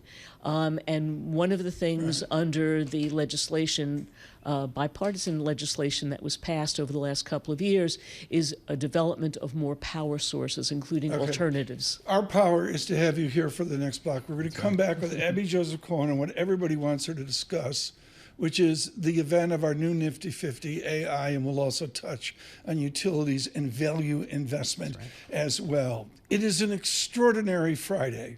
With our news in New York City, Michael Barr. Thank you very much, Tom, Damian, Lisa. Computer systems failed across the globe today, taking down services at airlines, banks, and the London Stock Exchange. A widely used cybersecurity program crashed, and Microsoft separately reported problems with its cloud services. New York City's Chief Technology Officer, Matthew Frazier, telling ABC News that workers were able to get key operations running for the city. It impacted a number of workstations, and what you're seeing across not just New York City, but across the global estate, anyone that's a customer of theirs, you're seeing an impact to anything that received the update during that period.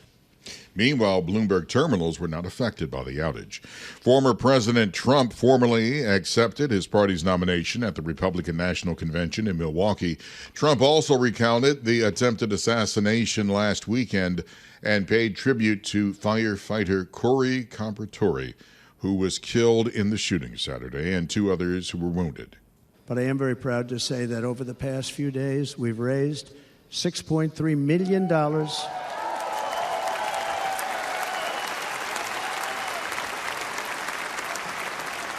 for the families of David, James, and Corey. As Republicans closed out their convention, President Biden remains committed to running, but now reports indicate he might be open to hearing concerns about his campaign. Bloomberg's Amy Morris reports from Washington. President Biden has reportedly asked for polling on how Vice President Kamala Harris would do against Trump.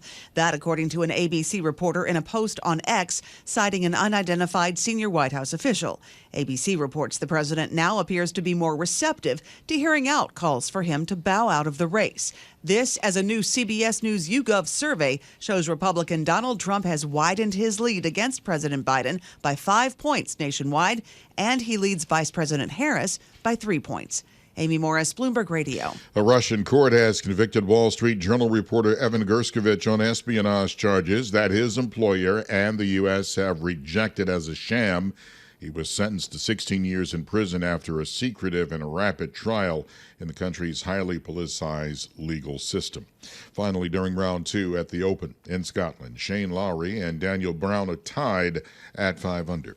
Global news 24 hours a day and whenever you want it with Bloomberg News Now. I'm Michael Barr, and this is Bloomberg. Tom, Damian, Lisa. Michael Barr, thanks so much. We continue with Abby Joseph Cohen, and we'll do that here in a few minutes. Damian, I really need to talk here about the linkage of Jerome Schneider and short money at PIMCO over to the vision of Abby Joseph Cohen at Columbia Business School. Those two worlds are linked, aren't they? Yeah, well, Jerome is saying you have to put cash to work in this market. He's seeing valuations kind of back up here on the fixed income side, and we've seen some similar stuff here in equities, right? Certainly big tech's come off a bit, but you know, the one sector that I'm most focused on here, Tom, is the property sector. I mean, it was it was down all year long, and now we're finally back in the black. I think S&P real estate sector is up 1.1%. I wonder if that has anything to do with the sort of steeper yield curve, the theme of maybe it's not all about concentration risk anymore. I'm not going to opine on the market this morning. That would be hazardous to say. We'll let Abby do that. Please, Jerome congratulated me on the triple leveraged all cash fund. Oh, yeah. He said, are you going to ETF it? And I said, Belchunas is working on it. We'll come back with Abby Joseph Cohen. Red and green on the screen right now. Bitcoin we haven't mentioned. We'll do that for Abby Joseph Cohen. Bitcoin 64,000. Bloomberg Surveillance.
Markets, headlines, and breaking news 24 hours a day on Bloomberg Radio, Bloomberg Television, and the Bloomberg Business app. This is a Bloomberg Business Flash.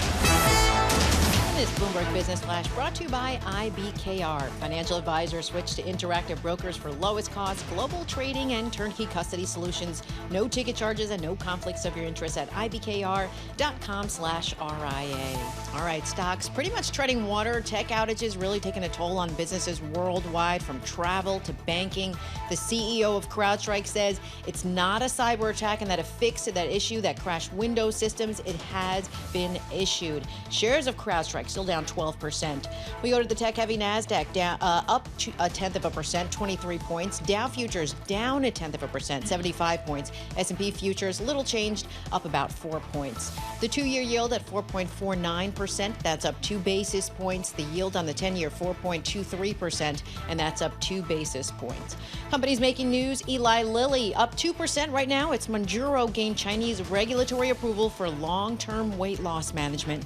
Then we go over to Boeing, up nearly 0.5%. Its guilty plea in the crash case, well, that was delayed. The DOJ is finalizing a deal on that. And today, EA Sports releases one of the most highly anticipated sports video games. It's College Football 25. Gamers been waiting more than a decade for this latest installment. That is your Bloomberg Business Flash. Tom and Damian. Lisa, thanks so much. On Single Best Idea today, our podcast, look for that on Apple Podcasts. We'll feature in her entirety Abby Joseph Cohen. We're on YouTube. It's our new technology.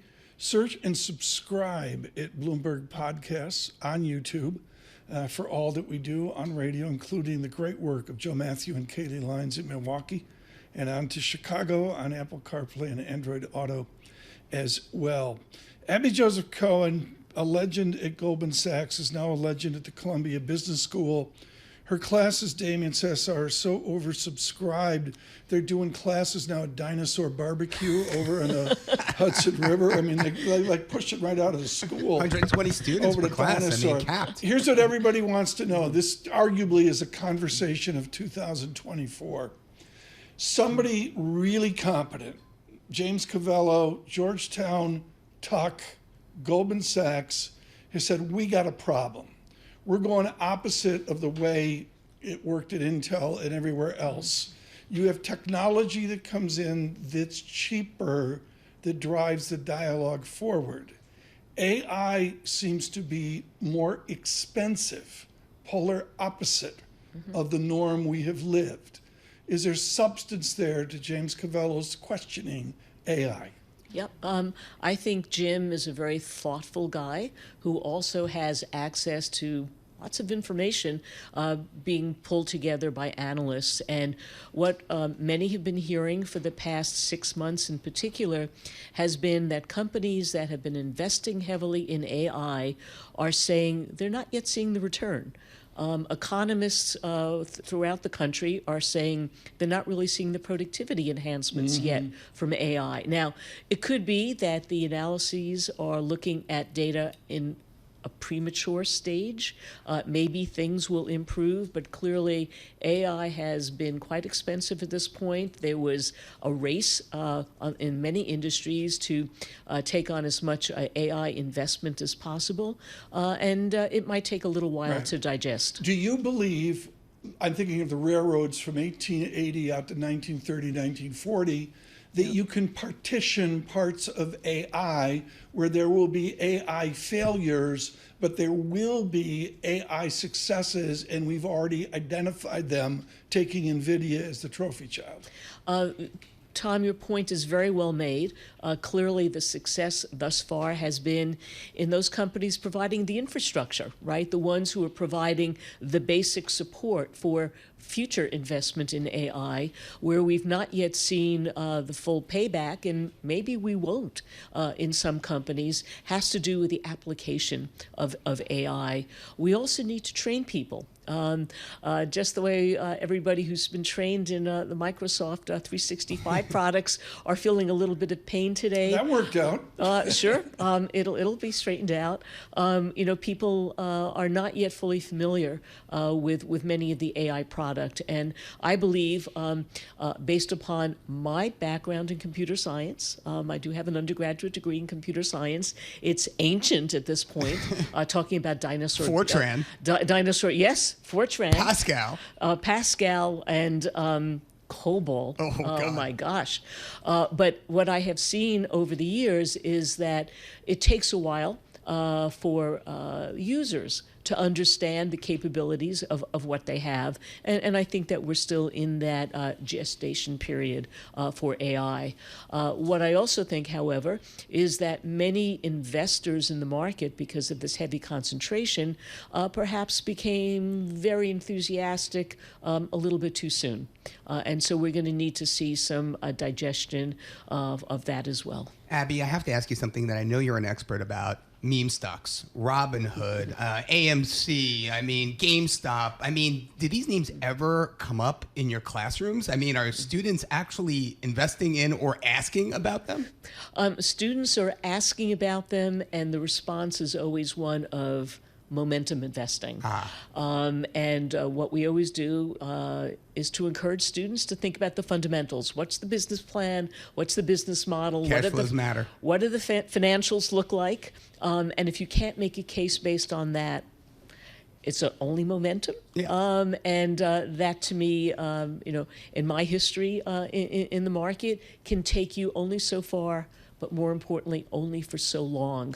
Because at some point, there's a catalyst that basically makes you stand up and say, emperor has no clothes. Well, let's just talk about momentum as a factor, right? Look back windows and all that. There's a lot of momentum-based strategies, but, my understanding, and I don't know if it works for equity, certainly it does in FX, it's a volatility dampener, So when used with other factors, it kind of does a little bit, it improves your risk-adjusted return, your Sharpe ratio, as it were. Do you agree with that? Momentum is something that you need to pay attention to. Part of my own fundamental analysis has always been flow of funds, because you need to say, okay, what will corporates be doing with their cash? What will individual investors, what will institutional investors be doing, and so on. And one of the things that distinguishes this period has been that those investors have all kind of coalesced around the same thing, because many of them are using the same benchmarks for performance. And that's one of the big differences this time around. I'm going back in this insane period, and it's someone, Abby, you and I know well. Michael Mobison now with a shingle out at Morgan Stanley. That's a firm across the street. Michael has been writing since 1995 brilliantly for the CFA Institute and others about the new capital allocation we're under, and the traditional Graham-Dodd and Cottle capital-intensive businesses have given way to an intellectually intensive, innovation-intensive work that needs less capital and provides greater return, ROIC, and greater return and bigger cash flows. Do you buy the Kool-Aid? I buy that to a very large extent, because it also helps explain why the U.S. economy and the U.S. equity market has so dramatically outperformed economies and markets in other parts of the world. Can we sustain that? I think that there are very active decisions that have already been taken in other countries to try to catch up with us. And we're not keeping our eye on the ball sufficiently. So, for example, there are industrial policies that are underway in Asia and in Europe to try to catch up with the United States in this regard. And I'm not a huge fan of industrial policies, because mistakes can be made.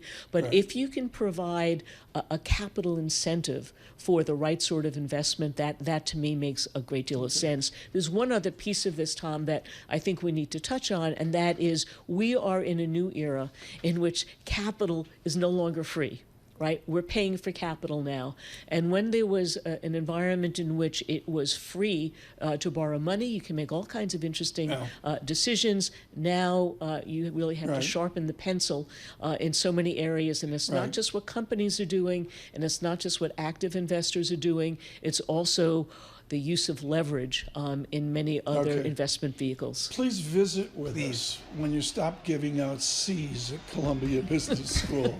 Professor Joseph Cohen with us here on the new on this Friday of our politics, our markets, and the certitude of our technology. William Joel gets it done. Good morning.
This is Bloomberg Surveillance with Tom Keene and Paul Sweeney. Are these stocks under-owned by institutional Wall Street? A lot of these companies talking about generative AI. With Lisa Mateo on markets. Investors just worried about the ongoing sales slump in China. And Michael Barr with news. A ship traveling through the southern Red Sea has been attacked. The best in economics, finance, investment, and international relations. This is Bloomberg Surveillance on Bloomberg Radio.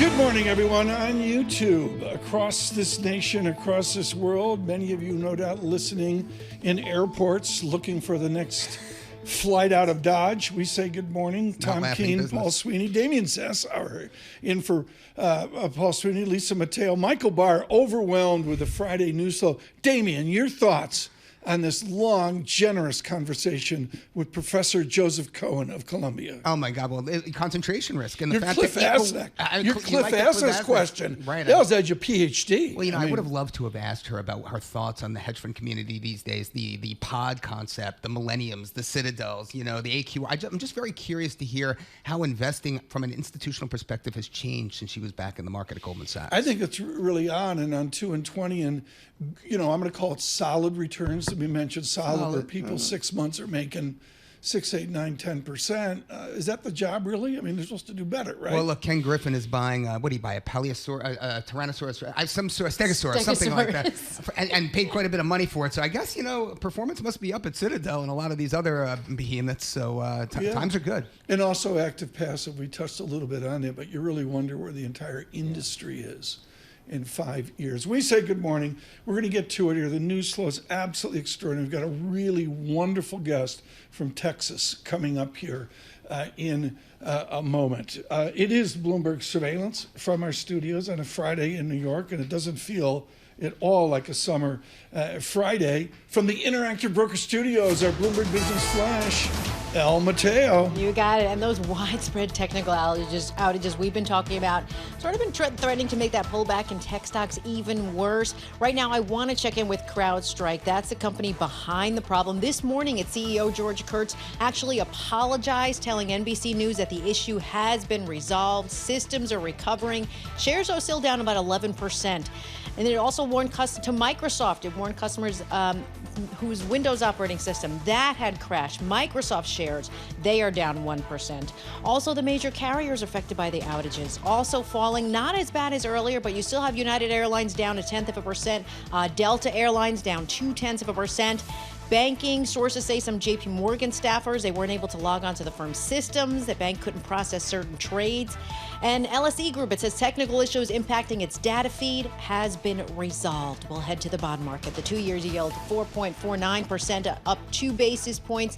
The yield on the 10-year 4.23%, and that's up 3 basis points. To earnings, can't forget about Netflix. It's battling back. It was lower this morning, now up 0.8%. That's slightly weaker than expected third quarter revenue forecast. It had been overshadowing that big beat on subscribers, but now we're starting to see a shift there. That is your Bloomberg Business Flash. Tom and Damian. Lisa, thanks so much. Damian Sassower and Tom Keene joining us now on a number of matters. The gentlelady from Texas A&M. We'll get to the Texas angle in a moment. You've not had a quiet morning. I have not. Describe for our audience worldwide. You're on the equity team at Bloomberg. They're usually like, should we do McDonald's today? Right. Or, wait for brunch at Shea Balloon, whatever. It's not been the day today. Describe what you guys are doing in the trenches worldwide. So we have about 30 reporters on our U.S. equities team alone, and obviously we have counterparts in Europe and Asia too. So been a very busy morning, and then we had indications last night as well as some of what was going to potentially happen here. Actually, we had one of our editors who is based in South Carolina was here this week, had to get on his plane ticket to fly back. They had to write it down on his tickets just so he could make it back. But we have people who cover all of the micro-related coverage for individual companies. So we have people all over, obviously, what's going on with the cybersecurity stocks like CrowdStrike. Obviously, when it comes to more technology and software companies like Microsoft, Is it solved now? Well, no, that's the big thing. So part of it is, so if you look at what's happening right now with U.S. equity futures studying there, because actually when you talked about with cybersecurity firm CrowdStrike, obviously Lisa was just talking about it coming off of those lows, but still down. It had been down as much as 21%, now down about 12%. So it did say that it warned that its computer software systems were about to crash, though its chief executive did say that the issue had been identified and its fix had been deployed. So you did see other stocks like Lisa was talking about as well. When it comes to Microsoft, MSFT, there is the ticker symbol, down about 2% coming off of those lows. So it had paired those losses, and it said it had resolved an earlier cloud-related outage too. Well, but still, you're having those issues to your point with when it comes to the airlines. The basic idea, Damian, help me here. It's like you stuck on the golf course. Basically, they have to unwind every single airplane terminal in the world, right? I think you're focusing on the wrong thing here, Tom. You're asking Jess about Texas A&M product, and you're not asking her the real question here. You're mentioning McDonald's, but you're not talking about Chewy's. You're not talking about Tex-Mex. I've never eaten in Chewy's. Really? Talk to us about Chewy's. Talk to us Okay. about what Olive Garden and Darden sees. That's right. So, full disclosure, I used to work for Darden back in the day when I was at Texas A&M in college. I worked at the time they owned Red Lobster, that was in their portfolio. No Yum. longer is. Red Lobster, Delicious. of course, has their own unique related issues, but the Cheddar Bay biscuits, still phenomenal, so don't sleep on those. But Chewy's, so this was actually based, where that other school is in Austin, my rival school. Yeah. So it actually was founded in Austin, Texas I see in you're wearing 1982. Longhorn orange It is ironic that I am wearing orange today, which is a rare. However, I was wearing maroon yesterday, so we changed it up. But Chewy's, though, fantastic food. It has the margaritas, the Tex-Mex related things. It actually operates a little over 100 restaurants in 15 different states, has about 7,400 employees. So you're more qualified on this Yes. than any securities analysis because you actually work there. What is the process distinction of maintaining persistent profitability at a Darden's or a Red Lobster's? Yeah. It's French. In Paris, it's Chewy's. Right. And then also they own, of course, Olive Garden. Capital Grill is another one. Bahama Breeze for those in Florida. So I think that's, when it comes to Red Lobster, they had their own issues when it came to profitability. And that's why obviously they're going through different bankruptcy issues at this point. But when it comes to Chewy's and the Tex-Mex food, I remember when they started at the time when I was still in school there, they were still building the Chewy's and it was all the rage. People are still going there, but people were lining up when they first opened it up I because love they South wanted Congress. their When was the burritos. last time you were in Austin? Austin's beautiful. And South Congress, look, don't get me wrong. I've had brunch there many a time. But just, I'm reading your research report, and we just had Abby Joseph Cohen on, and she was talking about concentration risk in the equity market. That's right. And you are writing about the outperformance of the S&P equal weight ETF, right? If I'm not mistaken. Talk to us a little bit about what you're seeing now in the markets. Is the market sort of, catching a little bit of religion here? That's right. So when it comes specifically to the equal weight, it's actually on pace for its second consecutive week of outperformance relative to the S&P 500 since the depths of the pandemic. You move over and you also look at small caps. So if you look at the Russell 2000, that's right now. It's up around over 2% this week, too. Is it one big direct or indirect short cover? So actually, I was talking to people on the option side of things as well as the technical. So when you're looking at both of those, and especially because we know the Russell's been underperforming for years, this isn't something just this year too. Nixon was president. Right, exactly. But actually, when you're looking at, there's more call buying for when you're looking at the equal weight as well as the Russell versus when you're looking more broadly for the major indexes. Obviously, when you look from a technical perspective, just at all-time highs, but the equal weight hit an all-time high earlier this week Damian, as well. this screams convexity. Stephen Crone of Goldman Sachs, equity research, he's dialing in. He's asking me, come on, is it true? Is this just really, is this just a quick tactical trade? Isn't it going to be more Mag 7, more concentration risk ahead as we head into the end of the year, as this market sort of rebalances in a post-Trump world? What are we really looking for as we head into the end of this year? Yeah, so actually, if you look at the flows data from EPFR, the Bank of America did their modeling on today, if you look specifically at what was happening in small caps, actually they saw their second largest inflow ever at $9.9 billion. That's real money. But still, you saw tech, third weekly inflow, largest in 4 weeks at $2.4 billion. Michael Barr emails in and says, ask Jess, what was the most endless shrimp you saw at Red Lobster? So let me tell you, that's a controversial hot take. I actually had some things thrown at me because I'm not kidding. People, because you could only, if you go to your POS system and you would order, you could only put 2 at a time in for each person. But people wanted to order 5, 6, 7 because not just regular shrimp, but you could have the popcorn shrimp, coconut shrimp. So then other people would take your order sometimes because their tables would be demanding it. So it was a bit of a chaos in the fall anytime there was endless shrimp. Channeling John Belushi, Animal House, food fight at the Red Lobster. She's working on level 3 at the CFA on popcorn and corn shrimp. Jess Benton, thank you. Thank you so much. And now, with our news, it's endless news. Michael Barr. Thank you very much, Tom, Damian, Lisa. A global technology outage grounded flights. It knocked banks and hospital systems offline and media outlets off of the air in a massive disruption that affected companies and services around the world and highlighted dependence on software from a handful of providers. Cybersecurity firm CrowdStrike said today that the issue believed to be behind the outage was not a security incident or cyber attack. It said that a fix was on the way. Former President Trump accepted his party's nomination last night at the Republican National Convention in Milwaukee. During the speech, he described in detail the assassination attempt that could have ended his life just days earlier before laying out a sweeping populist agenda. At one point, Trump took credit for Russia's lack of aggression on his watch. Under President Bush, Russia invaded Georgia.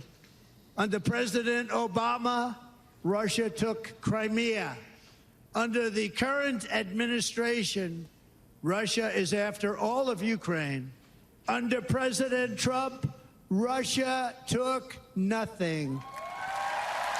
We get more with Bloomberg News senior editor Bill Ferries. There were not specifics about a lot of specifics about what a second Trump term would bring beyond. He said he would continue building the wall. He would cut taxes. He would get rid of credits for electric vehicles.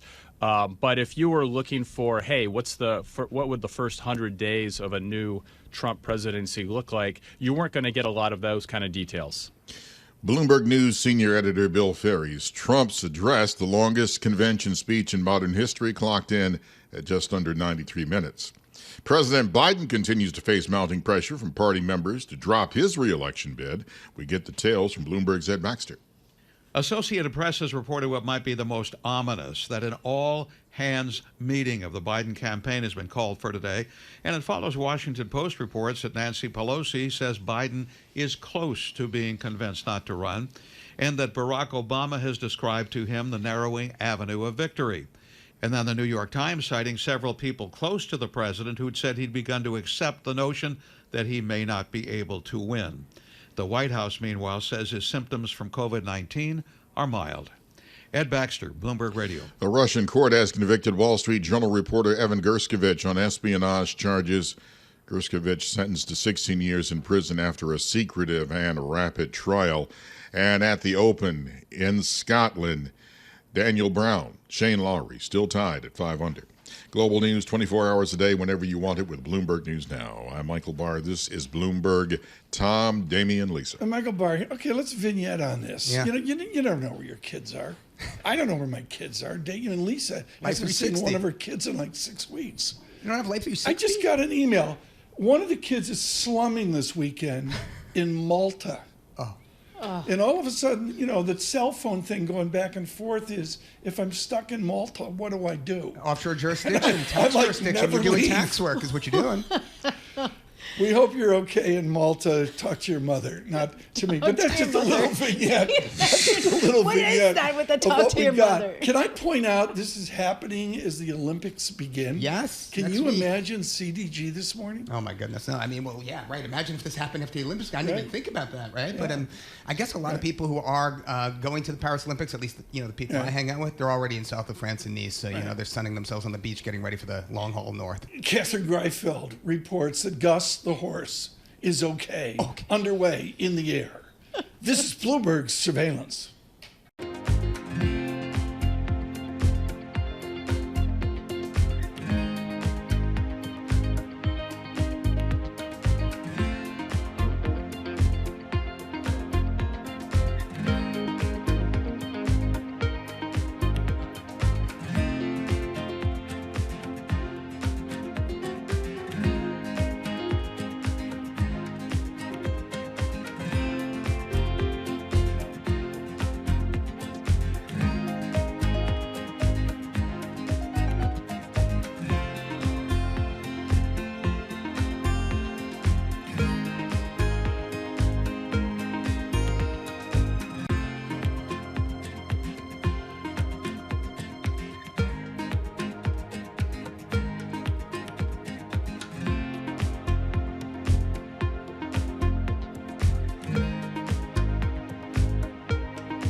Markets, headlines, and breaking news 24 hours a day on Bloomberg Radio, Bloomberg Television, and the Bloomberg Business app. This is a Bloomberg Business Flash.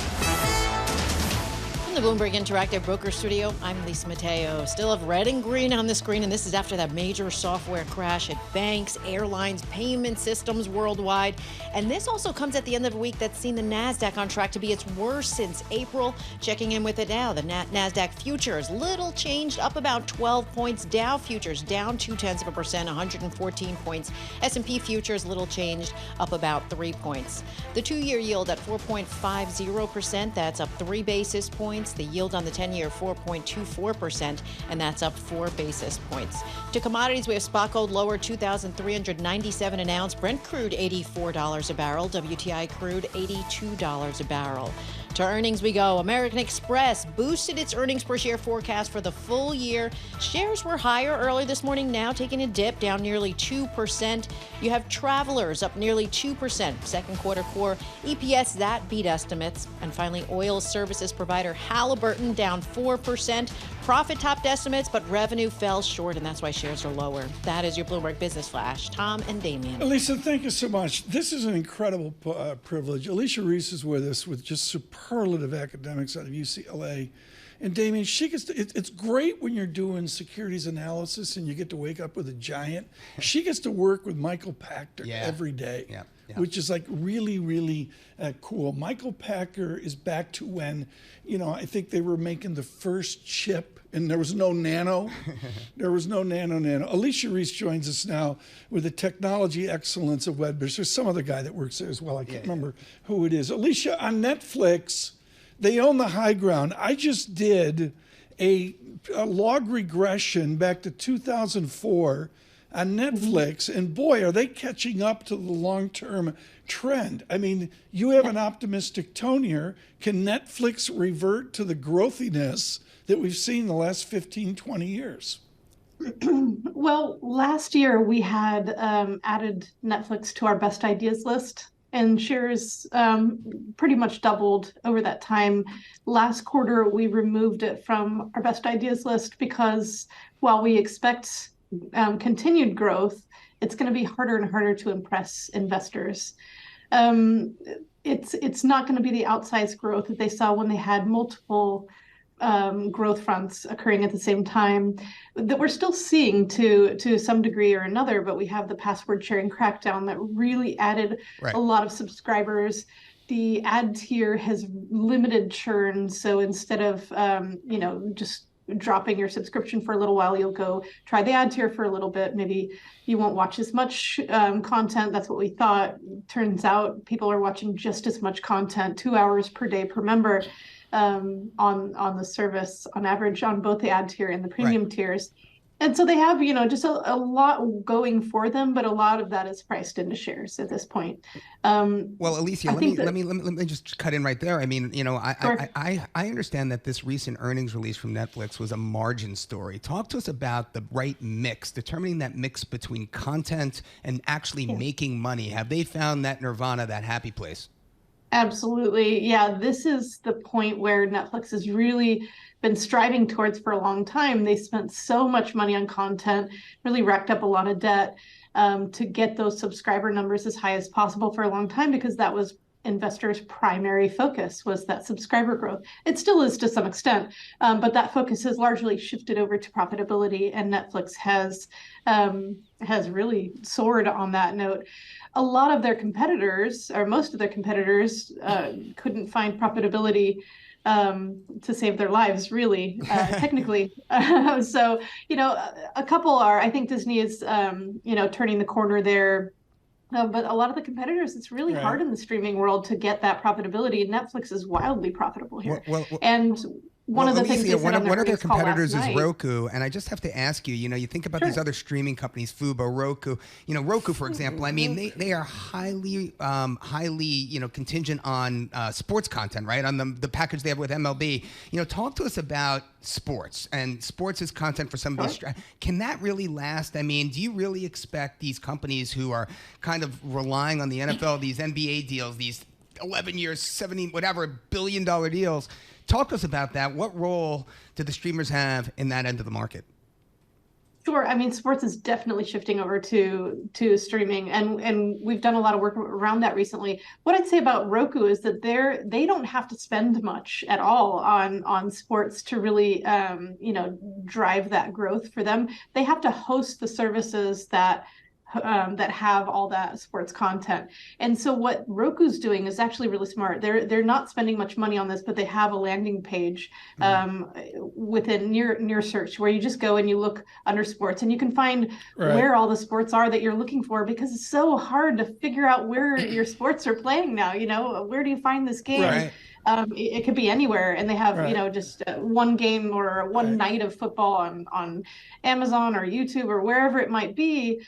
And so Roku's actually easing that pain point for people without having to spend the money on the content itself. They're spending a little bit on content, but more than anything, they're just that landing page, and they can make a lot on revenue shares if people sign up for those those subscriptions on their service, and they can also advertise on there, and so they have a lot of potential there. Well, Fubo, on the other hand, has to spend a lot on content. Alicia, I got to get two questions in here that are too important. Sure. You're lighting up YouTube live chat like nobody. You have a chart which is the absolute definitive chart of the future. Full disclosure, folks, we're on YouTube, and I subscribe with my own money to YouTube Premium. You've got a chart. I plan to change to ads from no ads. What's the trend you see of what Lisa Matteo's going to do at her house when she's sick of the ads? Are we going to switch to a premium service? So what we've seen through our survey work over the quarters is that people, instead of, they'll have the premium service, they're not planning on watching a ton over the next few months, maybe. And so instead of hopping off the service for that period of time and choosing something else, they'll go to the ad tier. But they're also coming back from that ad tier and going back to premium. It just depends on, what their plans are for their content consumption over that time, or maybe they're just trying it out. Right. But people are leaving Netflix less, and I dare say the same with YouTube. People are probably pretty happy with their premium subscriptions. YouTube does deliver a lot of ads. Netflix far fewer. Okay. I got one other question, Alicia. I wasn't going to ask it, and then a second person asked it, and then a third person asked us. Now you look on the edge of normal. Dan Ives is a life force at Wedbush, traveling worldwide. He's absolutely killed it on Apple just in the last number of months. For all of our listeners and viewers, Alicia Reese, what is it like to work with Dan Ives? Well, we certainly do get a kick out of his outfits. I mean, he's very bright and colorful, and it's exciting, and he's just the nicest guy. He's really sweet and fun and lively. So his personality is genuine, as you see him on TV. Can you tell him he's so late? He's spending all his time in Nike stores. Can you tell him I demand a sum of the parts? All the stocks he follows, I need some sensitivity analysis and some of the parts. Damian, get in here with one more. Can I just ask one last question? Have you cut the cord yet in your own house? Oh, yeah, years ago. Years ago? Wow. Years ago. She's obviously not a sports fan. Well, I'm not the biggest sports fan, and I found most of my sports on streaming. So that was the ticket, really. Very valuable on Netflix. Alicia Reese, don't be a stranger. Thank you so much. She is with Pleasure. Thanks for having me. In the story of our politics, as we spoke to Anne-Marie Horton in Milwaukee, a single headline, this from NBC. The president's family starts discussing his exit plan from race. That from NBC. This morning, the story continues to unfold. Our team in Washington looking at this. And, of course, the team in Milwaukee as they disperse for the weekend getting ready for Chicago. What an eventful day. Yeah, I think, can we say the outage, I think, is over, but now we have to heal all the upset of 1,400 plane flights. Yeah, no, absolutely. Absolutely. But, just going back to what you're saying, I mean, I got to look at betting markets here. I'm going to bring them up right now and see who they're looking for out of the Democratic Party. Is it just Kamala Harris, or is there room for someone else? There's a mystery to that, to say the least. David Gurrow looking at that for the big take. From New York City, Lisa Matteo, Michael Barr, Damian Sassower, Bloomberg Surveillance.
Markets, headlines, and breaking news 24 hours a day on Bloomberg Radio, Bloomberg Television, and the Bloomberg Business app. This is a Bloomberg Business Flash. From the Bloomberg Interactive Broker Studio, I'm Lisa Mateo, alongside Tom Keene and Damian Sassower with your opening bell report. So how will the markets react to what the Financial Times is calling the largest IT outage in history? The source of the issue coming from CrowdStrike. It said its monitoring product was causing Microsoft Windows operating system to crash. It affected airlines. It affected banks. Let's see how it's affecting the markets right now. S&P 500, we'll start there. Shares little changed, up about almost 1 point right now at 5,545. We have the Dow down about 0.1%, 66 points at 40,592. The Nasdaq down 0.2%, 39 points at 17,833. The 2-year yield at 4.49%. That's up 2 basis points. The yield on the 10-year 4.23%, and that's up 3 basis points. We have spot gold lower, 2,397 an ounce. Brent crude $84 a barrel. WTI crude $81 a barrel. And at the open, yes, we want to check in with CrowdStrike right now, down 14%. That is your opening bell report. Tom and Damian. No rest for the weary. Thank you, Lisa Mateo. Greatly appreciate that this morning. We're going to get to AFN Devitt, Global Chief Strategist at Moneta Group, particularly on an elevated VIX, but we need to interrupt the program with the endless flow of speculation, rumor, and sometime news on our American politics. Anne-Marie Horton, after a long night with the Republicans in Milwaukee, continues from Milwaukee this morning. Anne-Marie, NBC says that the family begins to discuss. What does that signal to you? Well, it signals to me that whether or not Joe Biden stays in this race or not, they're discussing about potentially what it would look like if he were to decide to step aside. Let's look at this reporting a little bit. The overall tone of the conversations, NBC writes, has been that any exit plan, should Biden decide to take that step, as some of his closest allies increasingly believe he will, should put the party in the best position to beat former President Trump, while also being worthy of the more than 5 decades he has served the country in elected office. So they are discussing what this could look like if he decides to step aside. This is what NBC is reporting. We should note the campaign, the White House say, he is 100% locked into this race. So we are kind of in this uncharted territory. Okay. We're going into a weekend. This is the most critical weekend of Joe Biden's storied career as an elected official. I'm getting so many inquiries, particularly on YouTube live chat, Anne-Marie, on this. It's an unfair question, but I'm going to go there. Do you perceive an orderly move to Trump versus, I assume, Vice President Harris, or do we get a redux of 1952, Eisenhower, Stevenson, and the complete cacophony of the Democratic Party in 1952? Which side of that debate would you tilt towards now, given your sourcing? It's unclear. And anyone who tells you that they know how this is going to pan out on potentially who could take the top of the ticket, how do you respond to that? They're probably... Well, they're probably talking to people who potentially have skin in the game for potentially the individual that can take the top of the ticket. Now, the vice president, Joe Biden, has said he would not ever have chosen her if she wasn't ready to do this job. She's, of course, part of the ticket already. She would be the normal heir apparent. Potentially, there is some reporting that he would want to open this up to have a somewhat of a mini primary. Potentially then we can see, a 1968 contested convention in August.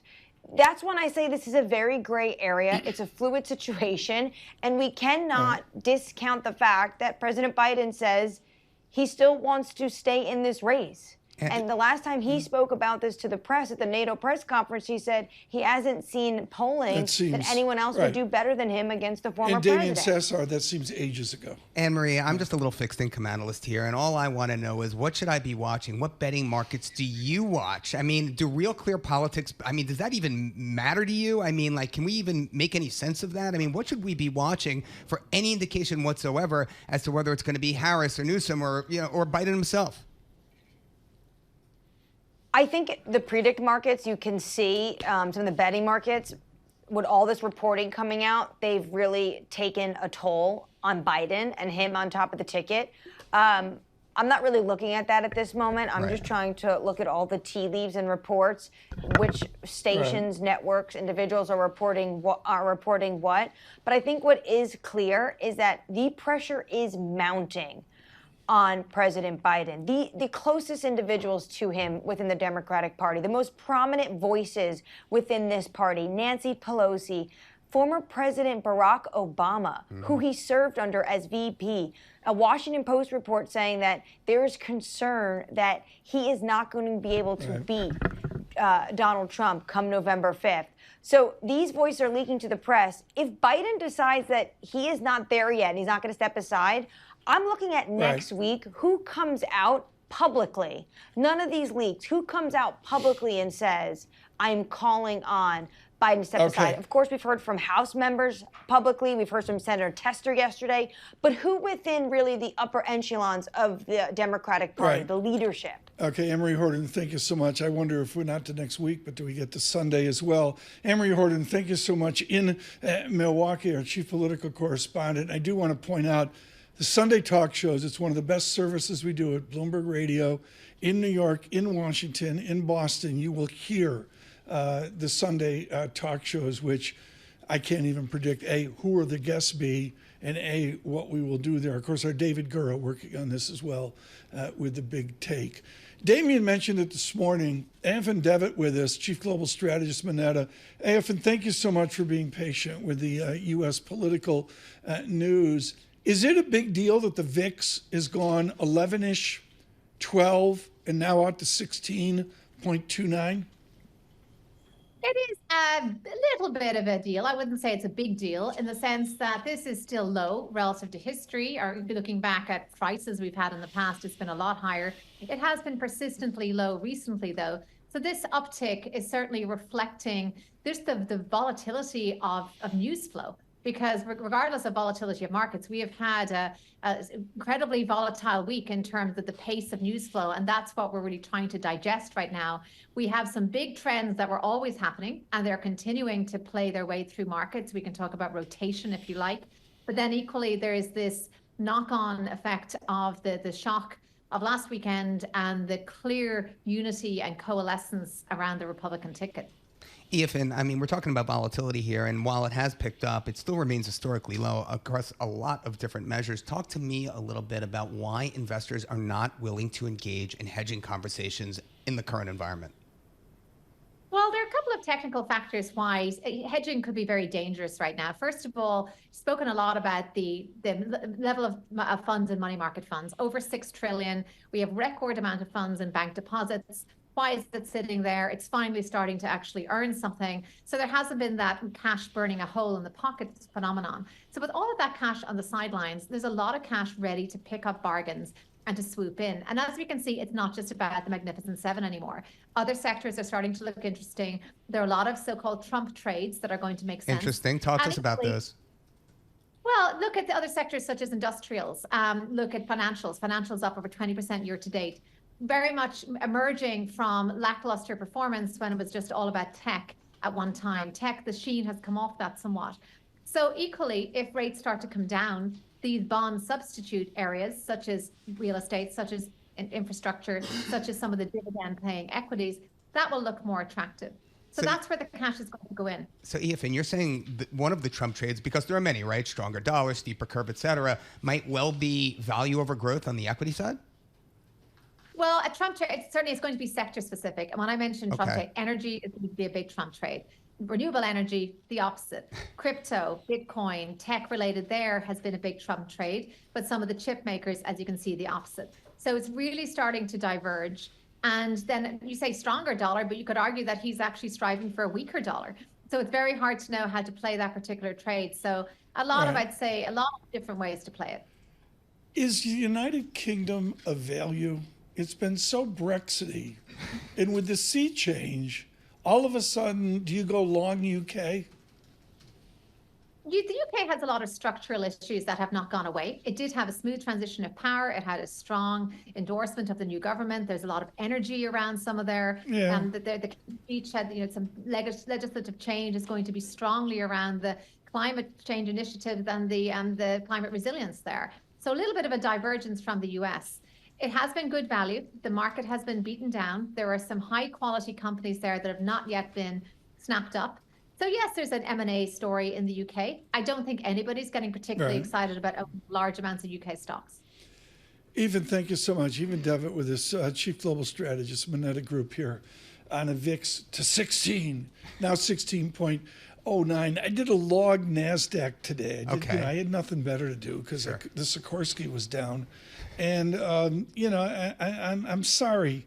The drawdown, that's what the pros like Damian Sassower say.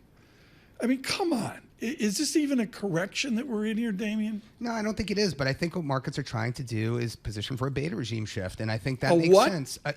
A different environment, Tom. I mean, come on. I'm talking about a different market environment, the drivers of the market. Abby Joseph Cohen referred to it. Is it going to be momentum? Is it going to be quality, growth, value? It remains to be seen. And that's why I was trying to get at with Ethan.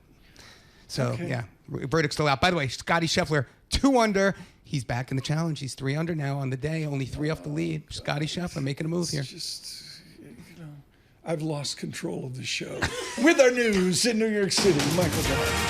Thank you very much, Tom, Damian, Lisa. Microsoft has experienced an outage that is being felt around the world. Airlines have delayed or canceled flights. Hospitals have canceled non-emergency procedures. Some banks were knocked offline. This relates to computers using Microsoft software and the cybersecurity firm CrowdStrike. CrowdStrike CEO wrote the issue stems from a defective area found in a single content update for Windows hosts. That fix has been deployed. New York City's Chief Technology Officer Matthew Frazier says that workers were able to get key operations running for the city. We're aware of what the issue is, and we know how to fix it. It's just very time-consuming to do so. Tech Officer Matthew Frazier spoke to ABC. Former President Trump formally accepting his party's nomination at the Republican National Convention in Milwaukee. After talking about the attempt on his life last weekend, he later talked about the economy. I will end the devastating inflation crisis immediately, bring down interest rates, and lower the cost of energy. We will drill, baby, drill. It's a critical weekend ahead for President Joe Biden. The president, recovering from COVID at his home in Delaware, is reflecting on pressure from his own party to drop out of the race. According to NBC, Biden's family has started talking about a plan for him to exit the race. A Russian court found Wall Street Journal reporter Evan Gershkovich guilty of espionage. Gershkovich was sentenced to 16 years in jail, according to reports. Bloomberg's Greg Sullivan on what may happen next. Both the U.S. and Russia have hinted and signaled that there are talks ongoing about a possible prisoner exchange. We do know that a lot of times that they do try to get the conviction and move the trial through so that they can pave the way for such swaps. Greg Sullivan speaking on Bloomberg Surveillance. During round 2 of the Open in Scotland, Shane Lowry leads at 6 under. And finally, I just want to give a salute to a gentleman. A comedy legend has died. Bob Newhart, who had several stand-up albums and sitcoms, including The Bob Newhart Show, has passed away. Bob Newhart was 94 years old, a very funny man. Global news 24 hours a day and whenever you want it with Bloomberg News Now. I'm Michael Barr. This is Bloomberg. Tom, Damian, Lisa. No one of 21,000 employees at Bloomberg knows the speed of news like Michael Barr. Michael, literally, as you were speaking, this is a Bloomberg headline. White House spokesman says NBC report on Biden family, quote, wrong, unquote. Wow. And what I would point out is, once again, hedging all the way, Anne-Marie Horton absolutely nailed it. She said the speculation is rampant, and she's just trying to source facts, which is what AMH does, and she just killed it in that report before. The headline again, White House spokesman says NBC report on the Biden family, as Michael said, they are considering Mr. Biden leaving the race, and the White House flat out says wrong. On the Biden family, it is just wrong. Bloomberg Surveillance.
Markets, headlines, and breaking news 24 hours a day on Bloomberg Radio, Bloomberg Television, and the Bloomberg Business app. This is a Bloomberg Business Flash. From the Bloomberg Interactive Broker Studio, I'm Lisa Mateo. Stocks still treading water. Tech outages take a toll on businesses worldwide. Travel to banking. Right now, we'll start with the NASDAQ. Little change, down about 5 points at 17,864. We have the Dow down nearly 0.5%, 194 points, 40,470. And we have the S&P 500. That's little changed at 5,543. The two-year yield, 4.50%. That's up 3 basis points. The yield on the 10-year, 4.24%, and that's up 3 basis points. We have some insight from the latest Bloomberg monthly survey. Economists polled, will they trim their U.S. inflation projections through the first half of 2025? They see a slightly higher unemployment rate, and they say that will push the Fed to start lowering interest rates. To earnings we go. Netflix shares down about 0.4%. It added 8 million customers in the second quarter, raised estimates for annual sales and profit margins. Right now, American Express boosted its earnings per share forecast for the full year, but shares lower, shares down more than 2.5%. An oil services provider, Halliburton, their shares down 6%. Profit topped estimates, but revenue, that fell short. That is your Bloomberg Business Flash. Tom and Damian. Thank you so much, Lisa. Greatly appreciate it. In this final segment of Friday, and my head, like everyone else's, is spinning. The news flow has been extraordinary. Ian Bremmer had a tweet out at some point yesterday, and he just said, has there ever been a week like this? And the answer is no. And of course, in a healing president after that assassination attempt, we thought we'd go bigger and broader. And I'm going to say this as clear as I can. My book of the year percolates in July. I get to August, the latest September, I have a book of the year. A few years ago, my book of the year was February 24th, and it could be only one book, Putin's World, Angela Stent. Angela Stent is at Brookings Institute, and she joins us now with an update on Ukraine. And with all that's going on, I am personally dismayed at the lack of discussion of Ukraine with all of our distractions. Professor Stent, thank you so much for joining us this morning. My first question, is there going to be a sequel to Putin's World? Well, thank you for having me on your show. There probably will be, but everything is pretty uncertain at the moment. Many of the things that have happened prior to and since February 24th were kind of predicted in my book, but there will be, and hopefully it'll be with a more optimistic outcome. Angela Stent, I remember being in like 5th or 6th grade and being a grown-up boy and trying to read about the Civil War, about Antietam, about Shiloh. It seems like these battles are like that. Within your perspective of Ukraine, is the loss of life of Russia and Ukraine soldiers, is it normal, or is this just the way war goes? I mean, I don't know what normal is. The Russians have apparently, if you count seriously wounded and killed in action, lost up to 550,000 men. And in some battles in the last couple of weeks, they've lost 1,000 men a day. The Ukrainian loss of life has also been quite catastrophic. We don't quite have those figures. But this is, this has elements of World War I in it, trench fighting, hand-to-hand fighting, door-to-door fighting, as well as all the modern technology with the Iranian drones and the advanced weapons that we're supplying the Ukrainians. But it is a very brutal war, and it really doesn't look as if there is any end in sight. Angela, Donald Trump said he can end the war in 24 hours. And I need to ask you about this because, look, I'm a fixed income strategist. I'm an emerging market strategist. And there's a lot of debt, dollar debt, euro-denominated debt that Ukraine has with U.S. creditors, with European creditors alike. There's a lot of oligarch money that's been seized, yachts, property, et cetera. There's a lot of money on the line, Angela. Talk to me about how on earth Trump plans to end the war in 24 hours with all these billions of dollars on the line right now. Well, I would like to know, too, what his plan is. Apparently he has a plan, and Prime Minister Orban of Hungary says he visited Trump, he knows the plan. I think what he claims is that he would force Putin and Zelensky, or Ukraine and Russia, to sit down at the table, that the Ukrainians would have to accept the loss of territory and say that they'll never join NATO. And in return for that, what do we get from the Russians? One assumes a ceasefire, but the Russians would also want sanctions lifted. And then, who's going to pay for the reconstruction of Ukraine? Right. So it's very difficult to imagine how you end this war in 24 hours, as former President Trump has said he would. Angela, and you say loss of territory. We must remember there's a lot on that territory. There are gas deposits, there's commodities, there's a whole agriculture and farming control. I mean, talk to us a little bit about, what that sacrifice might very well look like. Is it just, the provinces in the east? I mean, what are we talking about here?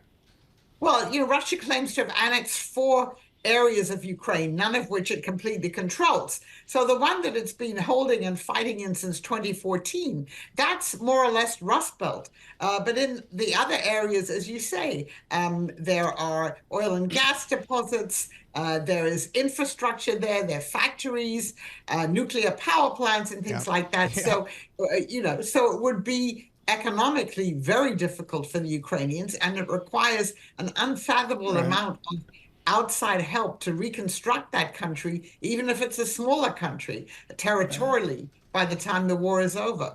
Angela Sten, in your magnificent book, page 258, The New Power Broker, Russia in the Middle East.